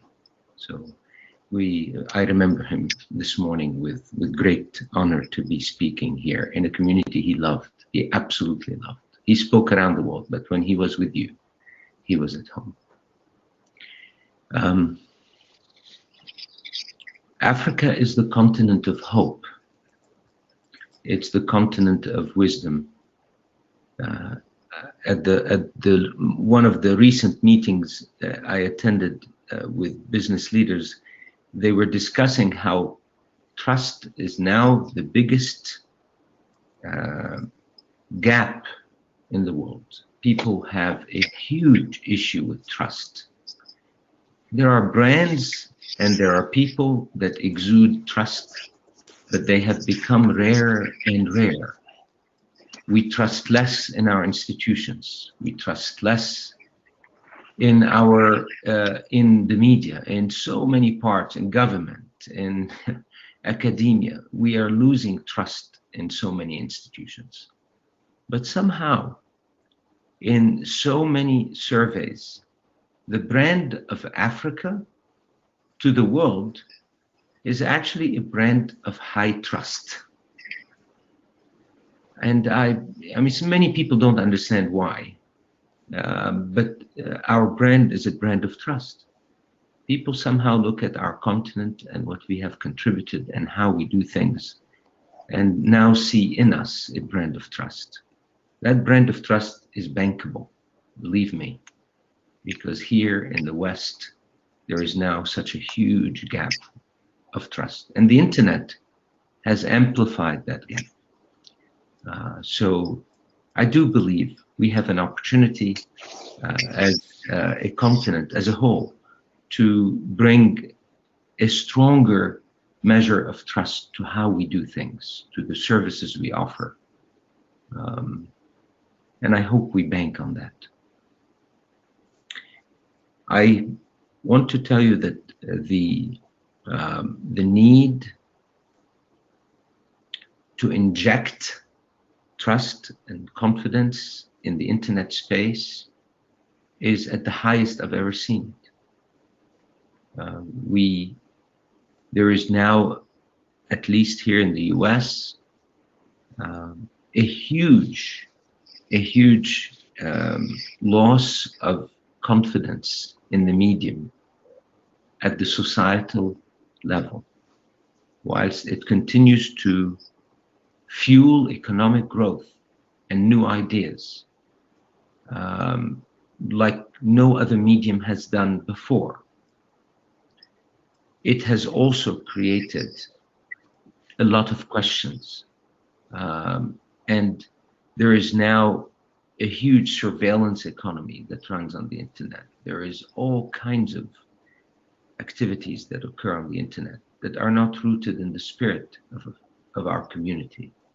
They're definitely not rooted in how you and I and Tarek Kamel and Vint and all the people who created this amazing medium and enabled it. That's not how we viewed the internet and how we wanted it to grow. Now, this is a moment of important responsibility. It's a moment where we need to mobilize.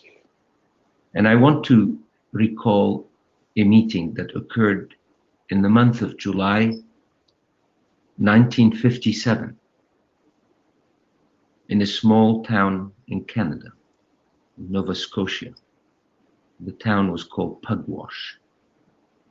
And at that meeting, Albert Einstein and a lot of his friends who had brought about the nuclear revolution got together. And they got together not to invent something new, but to discuss how to put guardrails on the nuclear technology. And I read quite a bit about that meeting and about the wisdom of the scientists and the engineers that came together and said, we have got to stop and think about the guardrails. The guardrails, that's the key word. Not the policies, not the rules, not the norms, not the regulations, not the laws. First, the guardrails. We invented this. What should be the guardrails? That happened again in the late 80s in Asilomar here in California, when all the scientists and engineers that started the genetic revolution got together and copied what happened in Pugwash and did the same thing again for genetics. What are the guardrails? By the way, those guardrails that were thought about in July 57 actually were used extensively to create the non-proliferation agreements that became global treaties in the 70s. It took 30 years after that, or 20 years, a long time. Now is the time for the pugwash of the internet. We cannot wait any longer. We cannot wait for rules and laws and regulations. We need, and remember, it was always the scientists and the engineers and the technical people who made Pugwash happen, and again made Asilomar happen for the genetic revolution. And I know this is a community of people rooted in the technical knowledge. So we have a responsibility. And somehow, I sincerely believe, despite the fact that we often look at the West to lead things like that, if you combine my earlier comment about trust, the African trust brand, and the deep technical community you have been, I think we may have an opportunity. I have been quite thoughtful about that. We may have an opportunity to have the next Pugwash, the Pugwash for the digital world, maybe be birthed on our continent. So let's dream big, because it is our responsibility and our opportunity. It's both. I can assure you, there will be no Pugwash guardrails for the digital space coming out of Asia, or coming out of America, or coming out of the Middle East, or coming out of Latin America because of all the reasons you can imagine in your minds. But Africa may have an opportunity because we have been good stewards of the goods we have received, however little they may have been. So I invite us to think about that, and I will continue to contribute to that in any way I can.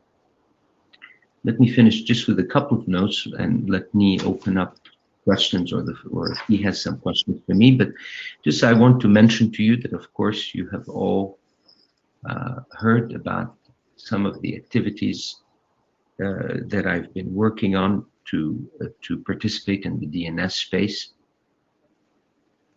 And despite maybe some of the perceptions, I have been working very hard to bring a new ethos to the space. We didn't name this firm Ethos because we ran out of words. We named it Ethos because I do believe character matters in how we invest. Money is green here in the US and sometimes plentiful, too plentiful. There's a lot of money to buy and sell companies. But it's what we do with companies that matter when we have responsibility when we own them. And I'm committed to this. I have my first strategic week with the management of Donuts and affiliates, which have now been combined. In fact, next week, I'll be spending a week with them. And I can assure you that one of my key focus areas will be, how do we show our responsibility in this community? How do we stop pushing for the best policy or the best outcome from ICANN or any other institutions that simply maximizes our benefit? How do we do that and also be contributors to the trust in the space in a sincere way? And that's how I plan to lead those assets and to inject in them the same spirit that I've learned from many of you, especially me and Tara and many of the others, and Adiel, my dear friend who just spoke before me, and many of you who have shown me that those two things can be balanced, that the interest in maximizing capital cannot be completely divorced from the responsibility of having this capital. Un petit mot en français à mes collègues francophones pour vous remercier aussi pour votre participation, votre... I would like to say a word in French to my French-speaking colleagues to thank you all for your participation. Et j'espère qu'on pourra continuer à And I travailler do ensemble. hope that we will be able to continue working hand in hand in the future. And with this, Ni, I will pass the floor back. Funny, you've done it again. It made it so, so deep. This notion of the trust, brand of high trust, is very awakening, especially in an environment where surveillance and other things are abound. And so your message came on very deep. And I also do see that you do have some assets that are also going to benefit from this view of adding contribution to trust, and it's all in the right spirit. I just want to switch a little bit and see if what your assessment of our current ecosystem is.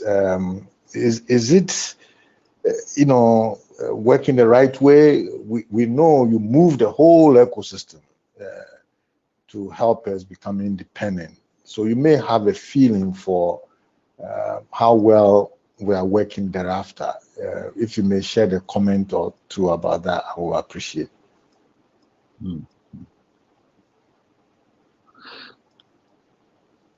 It's never enough. So my immediate reaction is always, what can we do better, more, bigger? How can we think about our institutions to lift our system our society. I think Africa has so much potential to go for still.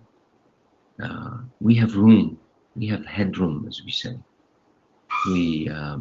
I do think our institutions need to aim higher where we can, to secure more resources to do more, both at the Pan-African level, but also at the local level. I think we need to seek those resources in a more structured way.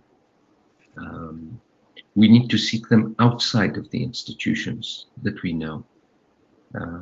There are so many resources that are struggling to find good places to be deployed. I have not realized that until, frankly, I left ICANN, and I saw that so many resources that are, in fact, we think of the opposite problem. How can we find resources? But there are people who have resources who just are struggling to also find good uses for them, good people who can take them and apply them locally, especially. I think we need to have a bigger vision. I think we need to draw it, even if the resources are not obviously at hand. And then start from there, because if we have that vision of a more served Africa, of a more enabled Africa. We talked when Tarek was still around about enabling small business. Africa has a lot of capability and technical knowledge. We need to fuel that with the knowledge of the markets, the knowledge of the resources that are available. I do think we should double down on doing that.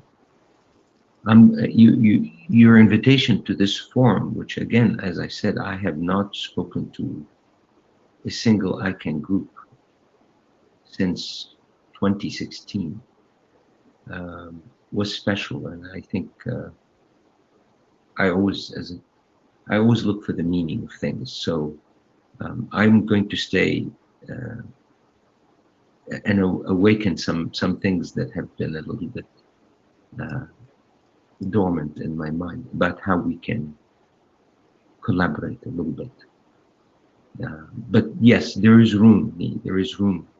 I feel when I talk to my colleagues in Africa that everywhere, South Africa, West Africa, East Africa, even North Africa, there is so much room to grow and to bring a flood of, to bring the creativity and the ideas and the products and the services of Africa to the world,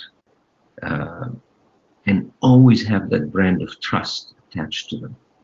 One thought, and frankly, I have no idea where .Africa is as a top-level domain. I haven't followed that dialogue, but just forgive me if I speak out of place on this. But you know, maybe we can also enable that top-level domain, or even local, other local, national top-level domains, with some infusion of trust. Maybe we connect them to a blockchain that gives them some certification that some trust level was attached to them. Something that tells people who see whatever, anything, an African TLD, that there's a sense of trust that they can get out of that domain name. And I have some ideas on that, but we certainly could discuss these at another time. But all the best to all of you. I mean, you're the minds that will drive this, not me. If I can be helpful, I'm happy to be.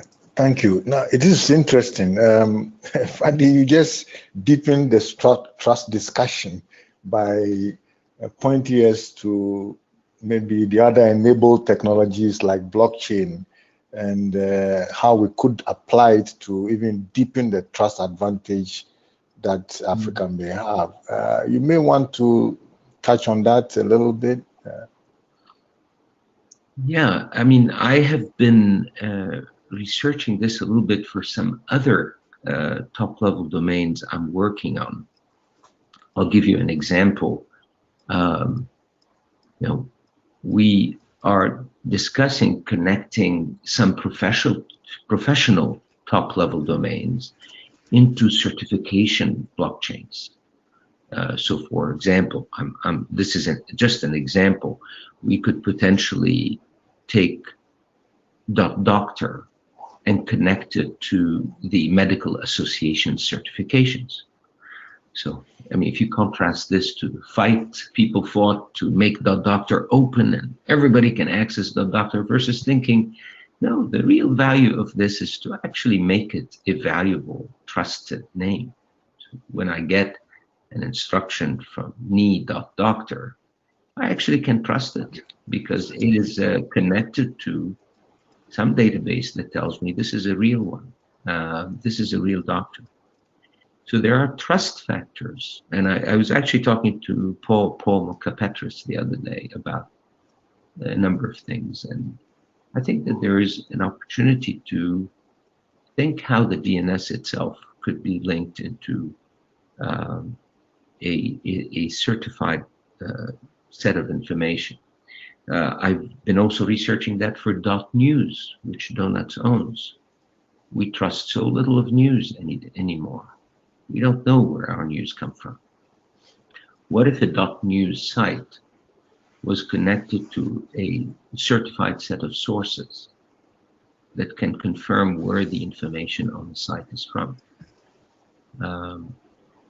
Or a .place, which I'm trying to connect to a geospatial address. So there are possibilities to build capabilities around names and link them to irrevocable databases of sorts, or databases that are not easy to mess with, like a blockchain database, that would build some value or trust in a domain name. It is the biggest deficit of the planet today. I keep coming back to that. Trust is the biggest deficit of our planet. When I was with the Secretary General of the UN working on his commission, we talked quite a bit about that. And he said so much in a couple of meetings. He said, even the UN, the whole UN system, struggles hugely from the lack of trust in the world today at all levels, between institutions, between people. So anything we can do from an engineering standpoint, infused with the values of Africa, that would inject more trust. I mean, no one trusts here. If you buy a TV today in the United States from the biggest TV company here is called Vizio. If you buy a TV from Vizio, that TV is not only, as they found out, watching you, it is also recording everything you're watching. I spoke to a businessman who told me we use the data inside that Vizio TV. I can tell you the TV in your living room, what that TV has run, what was watched on it for the last 5 years. The trust has been reduced immensely. Yeah, immensely. Lots of opportunity there, Lee. Lots of opportunity in that area. Okay, well, thanks very much. I think we are getting close to the end. I don't see, let me see if there's any pressing question. Yeah, Hussein, please be short.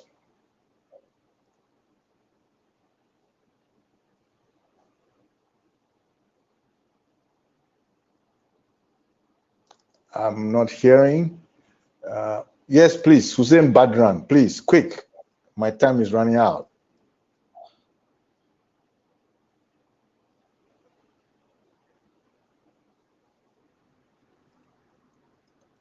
Okay, I'm not hearing anything, so I'll proceed.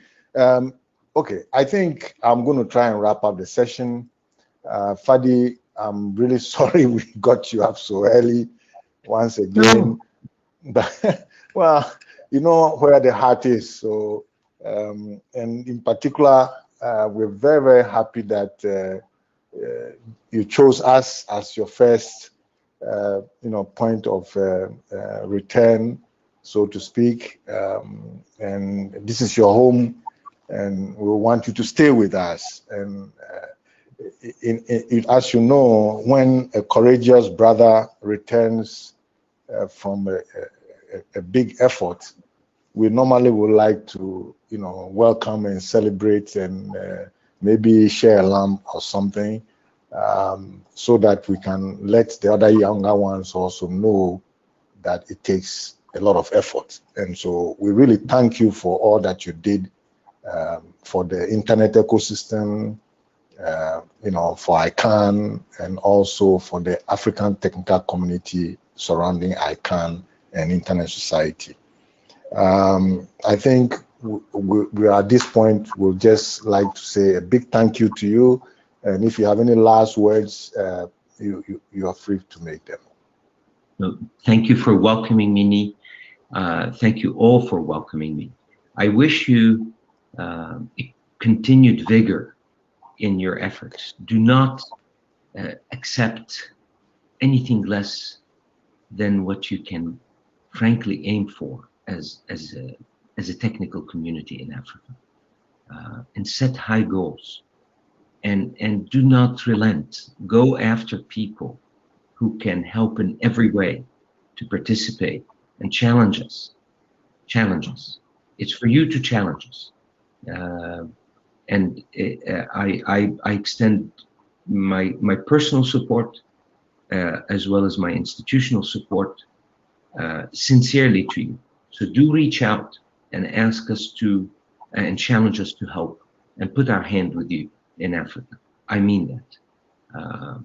Thank you for the honor. Thank you for the opportunity. I wish I could see all of you, but it's like I just did. So I send you my very best. And thanks again for including me briefly into your program. Thank you very much. Well, that was time with Fadi. And we'll move on quickly to the next session. And thank you very much for your attention, everyone. Bye-bye. Thank you. Thank you, Dr. Nee.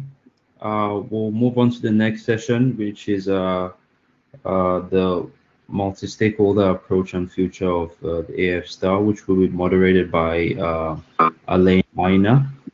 Alain is online? Yes, he is. Hi, how are you? I'm good. Okay, so can I proceed? Hello? Okay, I think I have the floor. Okay, now this is the open mic of the AF Star Days, and also we also want to take the opportunity to also discuss the multi-stakeholders approach. I think it has been a very productive days. As you've seen, we hear from the different institutions of the AF Stars. We've heard a strong and a very inspiring keynote from Hinda. Then we just hear from Fadi. So I think all these things are very give us encouragement, and also give us a reason to trust the future. And but looking at the futures, I want to hear and then open the floor for people who want to comment. Maybe if you have questions, but this is don't expect maybe answer. This is open mic. Or future looking at for the AF Star. So now that we all know what the AF Star is for the newcomer and for the old participants. So from what we hear today, how do you see what for the future of the AF Star? So if you have any comments, suggestions, or anything to add, please then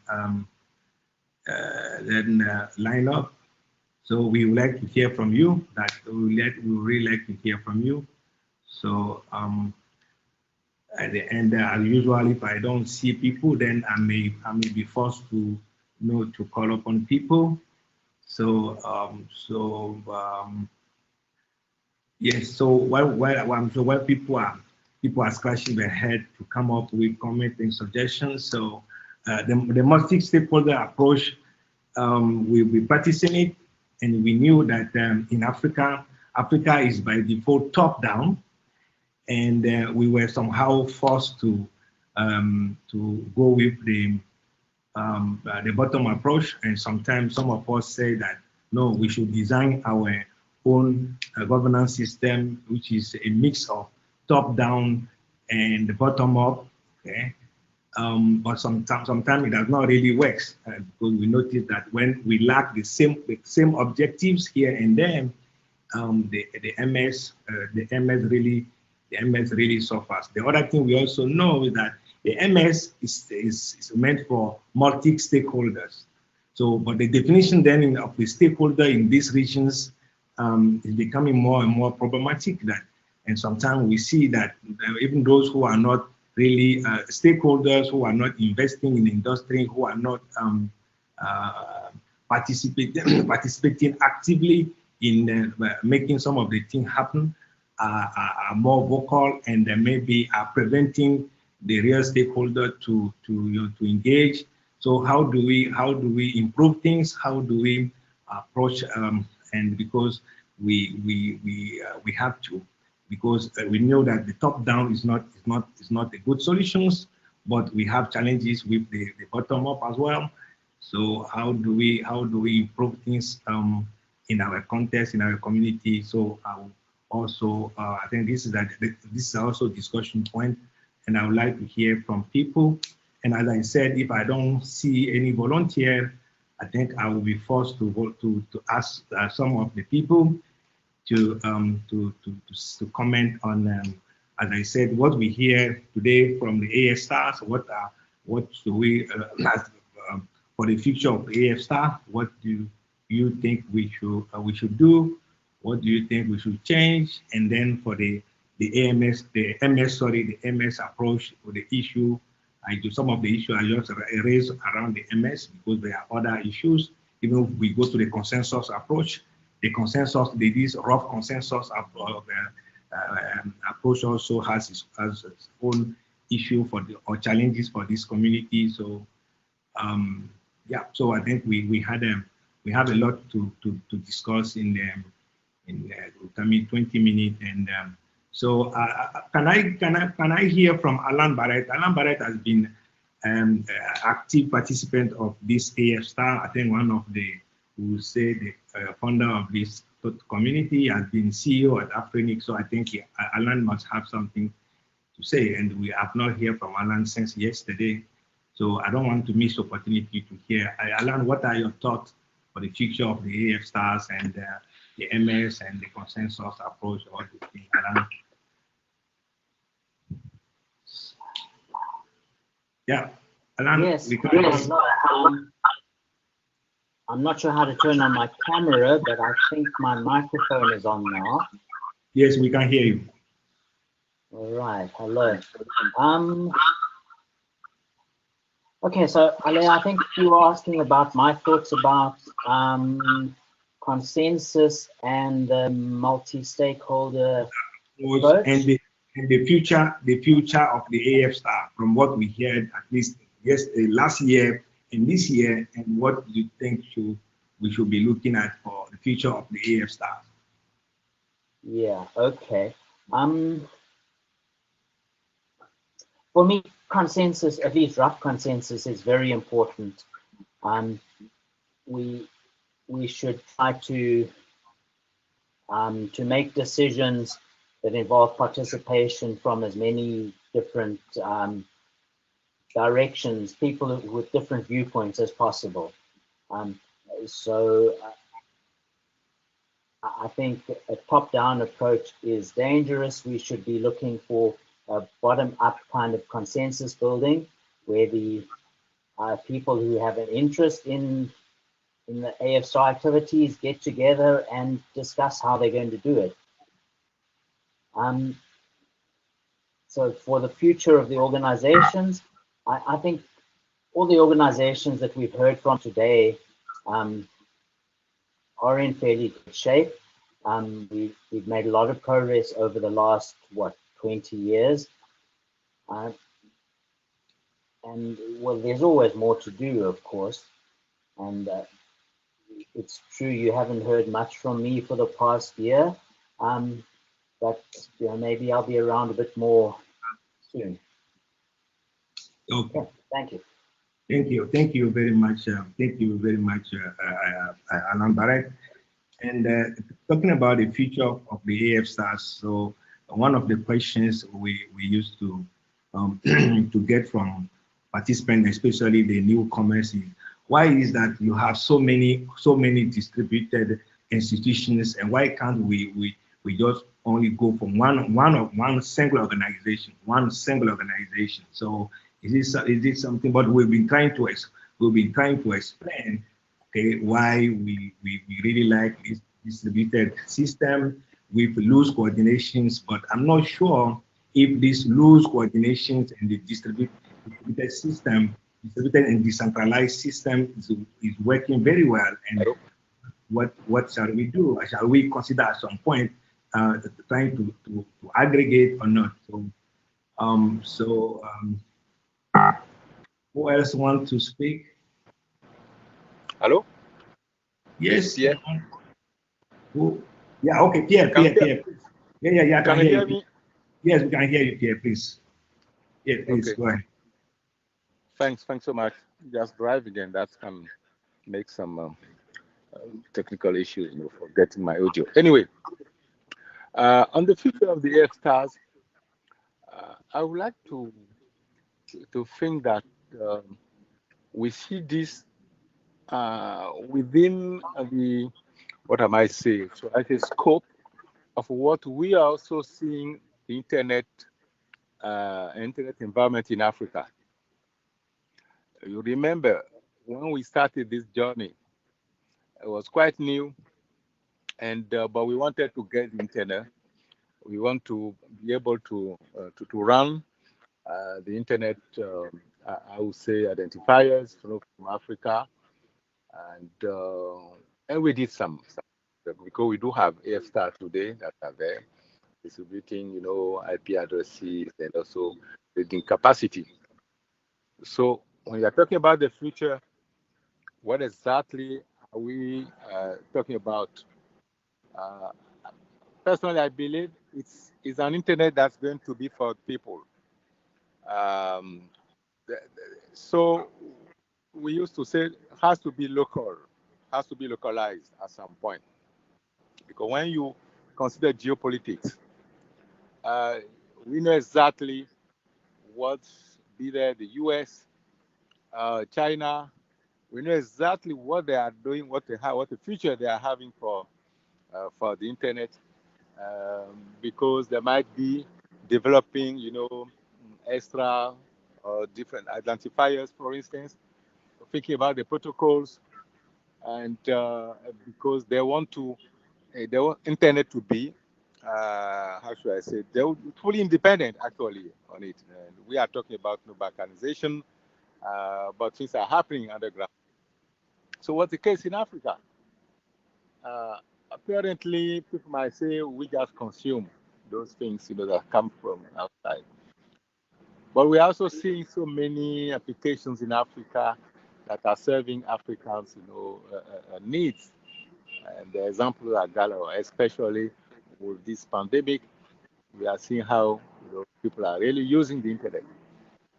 So the issue we'll be facing in the future, of course, is also how do we apply some of those, how should I say, innovations that will be popping, in Africa. Say we consider the 5G system. We are talking about artificial intelligence. So how are our AF Stars going to consider this sort of transformation and cope with them, so that we don't do business as usual? This is something I think we should really think about. And the other thing I've noticed within our AF Stars, we never talk about, the business side of the thing. We've been talking about the technical aspects, which is fine. We're building capacity. We train so many people. But the end result is, okay, it's okay we have people that are running our networks. But how many people are really making any good business out of all of this. So that's why I think how we do engage with the private sector. You are seeing those, GSM operators, they are not with us, but yet they are one of those who are really using some of the people we are training. How do they become part of the whole AF Stars, environment? These are some of the questions I think we should now be addressing at some point. And innovations can happen from Africa. How much of AF Stars, going to get into that one? So yeah, I'm putting so many questions because the future is. We do have a hint on what it has to be anyway, but we don't have all the details. I heard someone talk about a multi-stakeholder approach. Well, I'm well positioned to understand this. How does it happen from Africa is something we need to really study and see how we could talk, better talk with governments and the private sector alike. Yeah, so these are some of the ideas I thought I should just flag here if that can help. Thank you. Thank you very much, Pierre, for the questions you put on the table. I think some of these questions has been on our plate for long to address.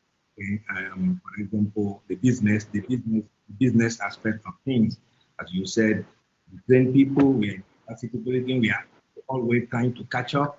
And sometimes we miss the business side, but we also notice that sometimes the context, the condition, the requirement to play at the global when it comes to business is sometimes over the capacity of the internet. But yes, as you said, we need to find a way to talk to the private sector, the mobile operators.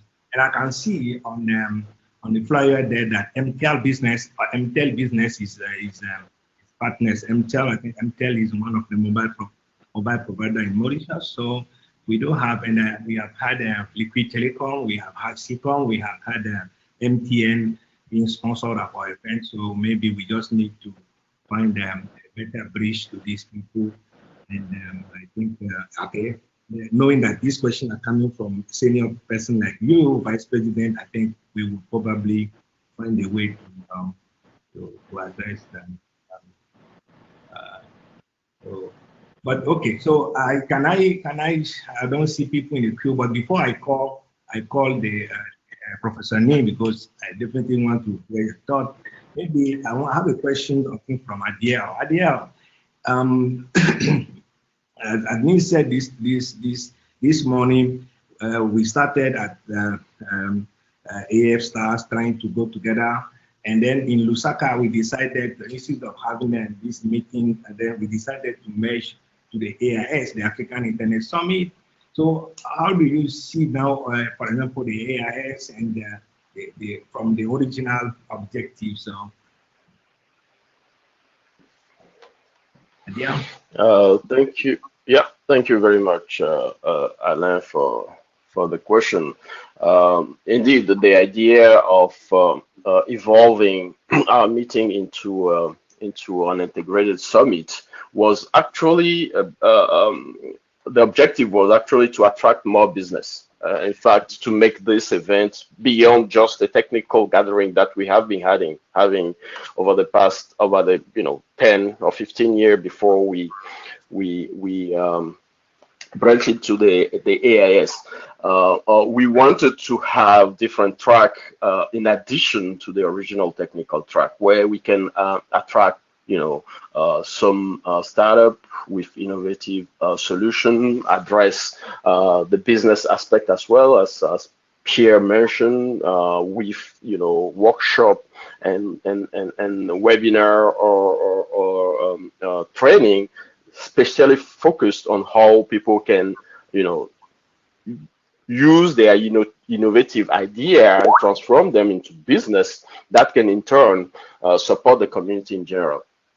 I think that idea has been building up slowly, gradually, but maybe not at the speed that we thought originally. And I think that there is probably, you know, more reflection to do there to increase this. I still believe that we are, you know, leaving out of our whole strategy the business side. If you listen to Fadi a few minutes ago, he mentioned something very critical. He says there is a lot of resources out there and people are looking for how they can use them, particularly to impact local development. And we need to organize ourselves to go and tap into those resources to be able to achieve our goal. And the fault is not for those who have the resources, but it's on our side. How do we organize ourselves? How do we make our initiative, our project, our vision, our ambition attractive to those resources out there so that they can come help? When we started all this F-Star stuff, the objective was to bring connectivity everywhere, to ensure that we have access to, you know, good connectivity. Today, I think, even if we haven't achieved 100% there, I think we have made some significant progress. We are able to have this virtual meeting and people are connected, people participate, we listen, we hear everyone, people have video on. That means connectivity in the region is to a certain level where we can do things.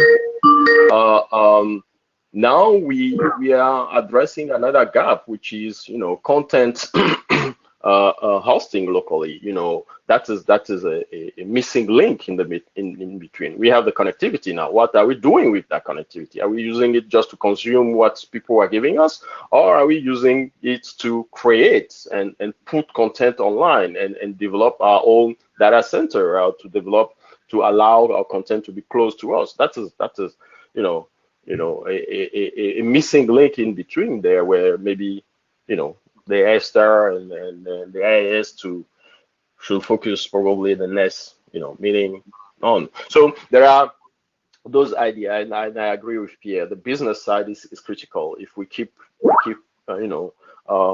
leaving that out,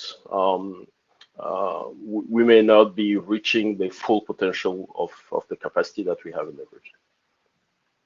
Thank you very much, Daniel. So it seems to be for me that I'm not seeing the queue getting full, especially from the newcomers who really take the opportunity to ask questions or engage. So because, you know, sometimes when we meet privately, they say, yeah, we would like to learn, to know more, to have opportunity to interact. So I think this is a good opportunity for you to interact, ask questions or say your thoughts. So, but before I call Prof again, I want to hear a lady. I want to hear a lady. So Anna, can you?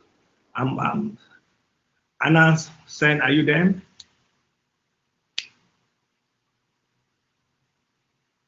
Anna, are you there?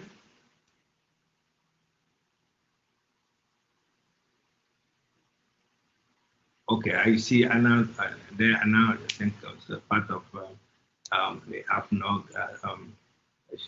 I think she's the one who managed the website for AFNOG. Alan speaking. I would like to go back to this thought. It is a crucial element, very, very important, because the newcomers, okay, maybe don't know what happened, and they tend to maybe ignore the history of this community. That's why we strongly need to create a repository that could be consulted by the newcomers so that they can understand our origin. So from where we are and from where our origin and how we can proceed, so that they can better give their contributions. So it is very important to stress the importance of this project, to implement this project, so that we can preserve the history of all the institutions and organizations. In this way, we can avoid having young people contributing without really knowing what's going on and without knowing what happened first. Yes, And in this way, they can contribute in a more effective way. Okay, I know, please. Thank you. We need to manage. So I see Isabella. Isabella, please be brief. Be brief. So, Isabella. Yes. Hi, Elaine. Mine is back to the first question you had asked of where we can do better, where we can improve. And today, I only saw men in all the panels or in all the discussions, except for Nancy at the beginning. But majority of the people I saw were men. Yesterday was quite nice because there were some women, but today it's been mostly men. I think the other AF stars should pick a leaf from AFNOG and bring in more women. It would be nice to see that next year, as opposed to seeing only men. We also would appreciate to be part of this as well. Okay, thank you. I think the point has been taken. Thank you very much, Isabella. So let me call Professor Nee, probably for the closing remarks. Prof, I think we knew, but it has been said that there are opportunity over there for us. So how do we make the best from all these opportunities? Okay, and also Pinda said this morning that there is a way to get some money. But he showed some example where that is possible to get some money. We were talking about the million of US dollars or something like that to really help this ecosystem. Where do you see all these things going and for us? Any and then maybe continue with your closing remarks. Thank you. Okay, well, thank you very much. You know, my normal attitude, I think the change is more important. The change you want to accomplish is more important. But we always tend to look at problems. So we always see, oh, I lack resources. I don't have this, I don't have that. But all that is, turn it around. And I like to follow Fadi's thinking here, you know, to have a bigger vision and take advantage of the brand of high trust that we have. In other words, we've always had businesses amongst us. I don't know what you people are seeing. I'm a businessman. Okay, I started one of the first ISPs in Ghana. When it got shut down, I formed Ghana.com to be a registrar. And so businessmen have always been amongst us.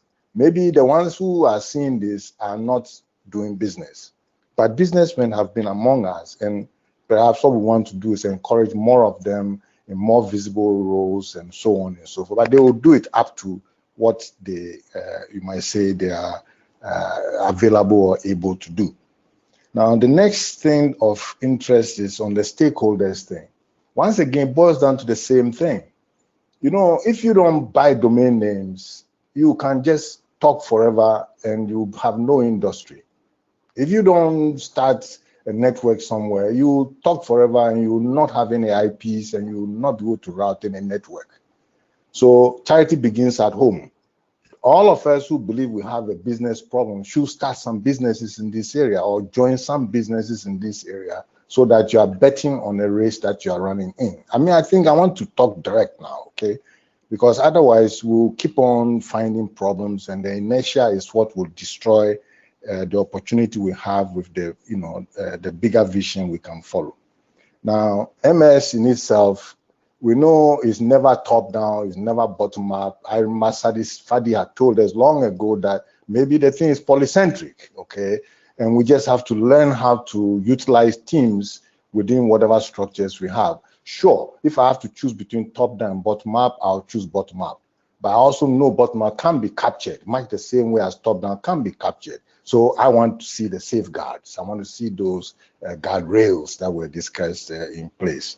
Now, regarding the idea of resources, sure, we've been planning to do some form of, you know, focus on raising funds for all of our activities, but we've always wanted to instill upon ourselves the need to be contributing to our own financing ourselves. You know, as if we can demonstrate that, it becomes somewhat easier to ask others to also contribute to it.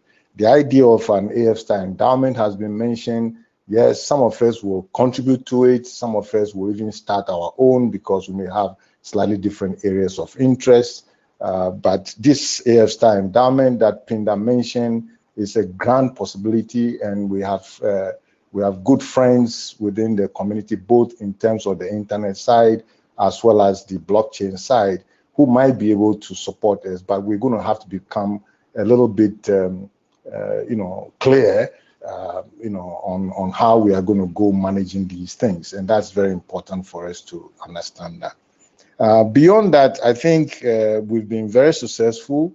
As you will see, some of you saw yesterday, at least, even though we may not be solving all the world's problems, some of the new challenges appearing, like Internet of Things and blockchain and so on, within our community, we've started educational programs that are, beginning to expose our community to it. We also looked at the artificial intelligence side. First we're pushed to try and do it, within one of the workshops, but we also were advised that maybe the language translation side may be opportune because we have a lot of languages which are going to get lost. We don't have a solution yet, but at least I know that some of us have looked at the problem and we know we lack data. So we will address them. So meaning that among us, there's pockets of things we can push. I want us to be more hopeful than I'm hearing, actually, is where I'm going. And I think we are that close to making an impact, and we'll follow these approaches to see how best we can do it. We will not be in a single organization. We have different roles, we have different focus, and it's good to have the diversity. We want to decentralize, left me alone, totally decentralized, but the stage we are at now is fine. These are roles which have responsible, they are responsible for specific areas, and we should continue with that. Now, let me close by saying a big thank you for the AF Stars for making the time to come and share and coordinate, not only among themselves, but with their community. And I think, it was rich, seeing the participation that was going on. Now, bear in mind that these groups, they share something more than common interests. Okay, they share common interests. They are all open and so on. But actually, they even share intellectual property rights. I tried to push this in the beginning. The AIS, for example, is a common brand of all of the AF Stars because the members of AF Star asked the two organizations, that's AFNOG and AFRINIC, to organize this for us. So all the things related are actually part of the AF Star. Not only that, we have a trademark, we have a set of domain names. Some of them were for particular organizations, but nonetheless, since they were picked up or reserved by AF Star, they are up for discussion. So considering all of these things, we have no choice really. We have to coordinate from time to time, and that is the reason why we're here. And of course, when we are together, we also want to learn from folks who have a lot of experience in these areas, and so we invite speakers that we believe add great value to our efforts. So with that, I just say thank you to everyone, and I'm happy we've got another good year, and maybe next year will be much better, and a lot of our concerns and problems would have been improved, at least addressed in some way. So thank you very much. Let's be hopeful. We have a good brand of high trust, and we have opportunity to access resources. Thank you very much.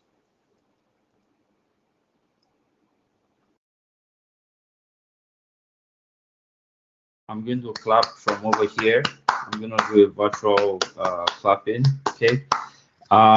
We are at the end of the day, the session, and thank you all that joined. Thank you to all our speakers. Thank you to all our sponsors. Thank you very much. We deeply appreciate you all. We are moving to the next right now, which is the cocktail. It's a virtual cocktail. So if you have your glass of wine or soda, or I don't know, maybe a beer or something, I don't know, you can join us right now. I think Susan is going to take over from here. Thank you very much. Yeah.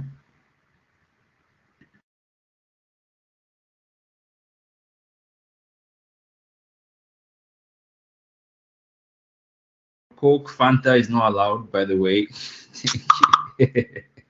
Okay.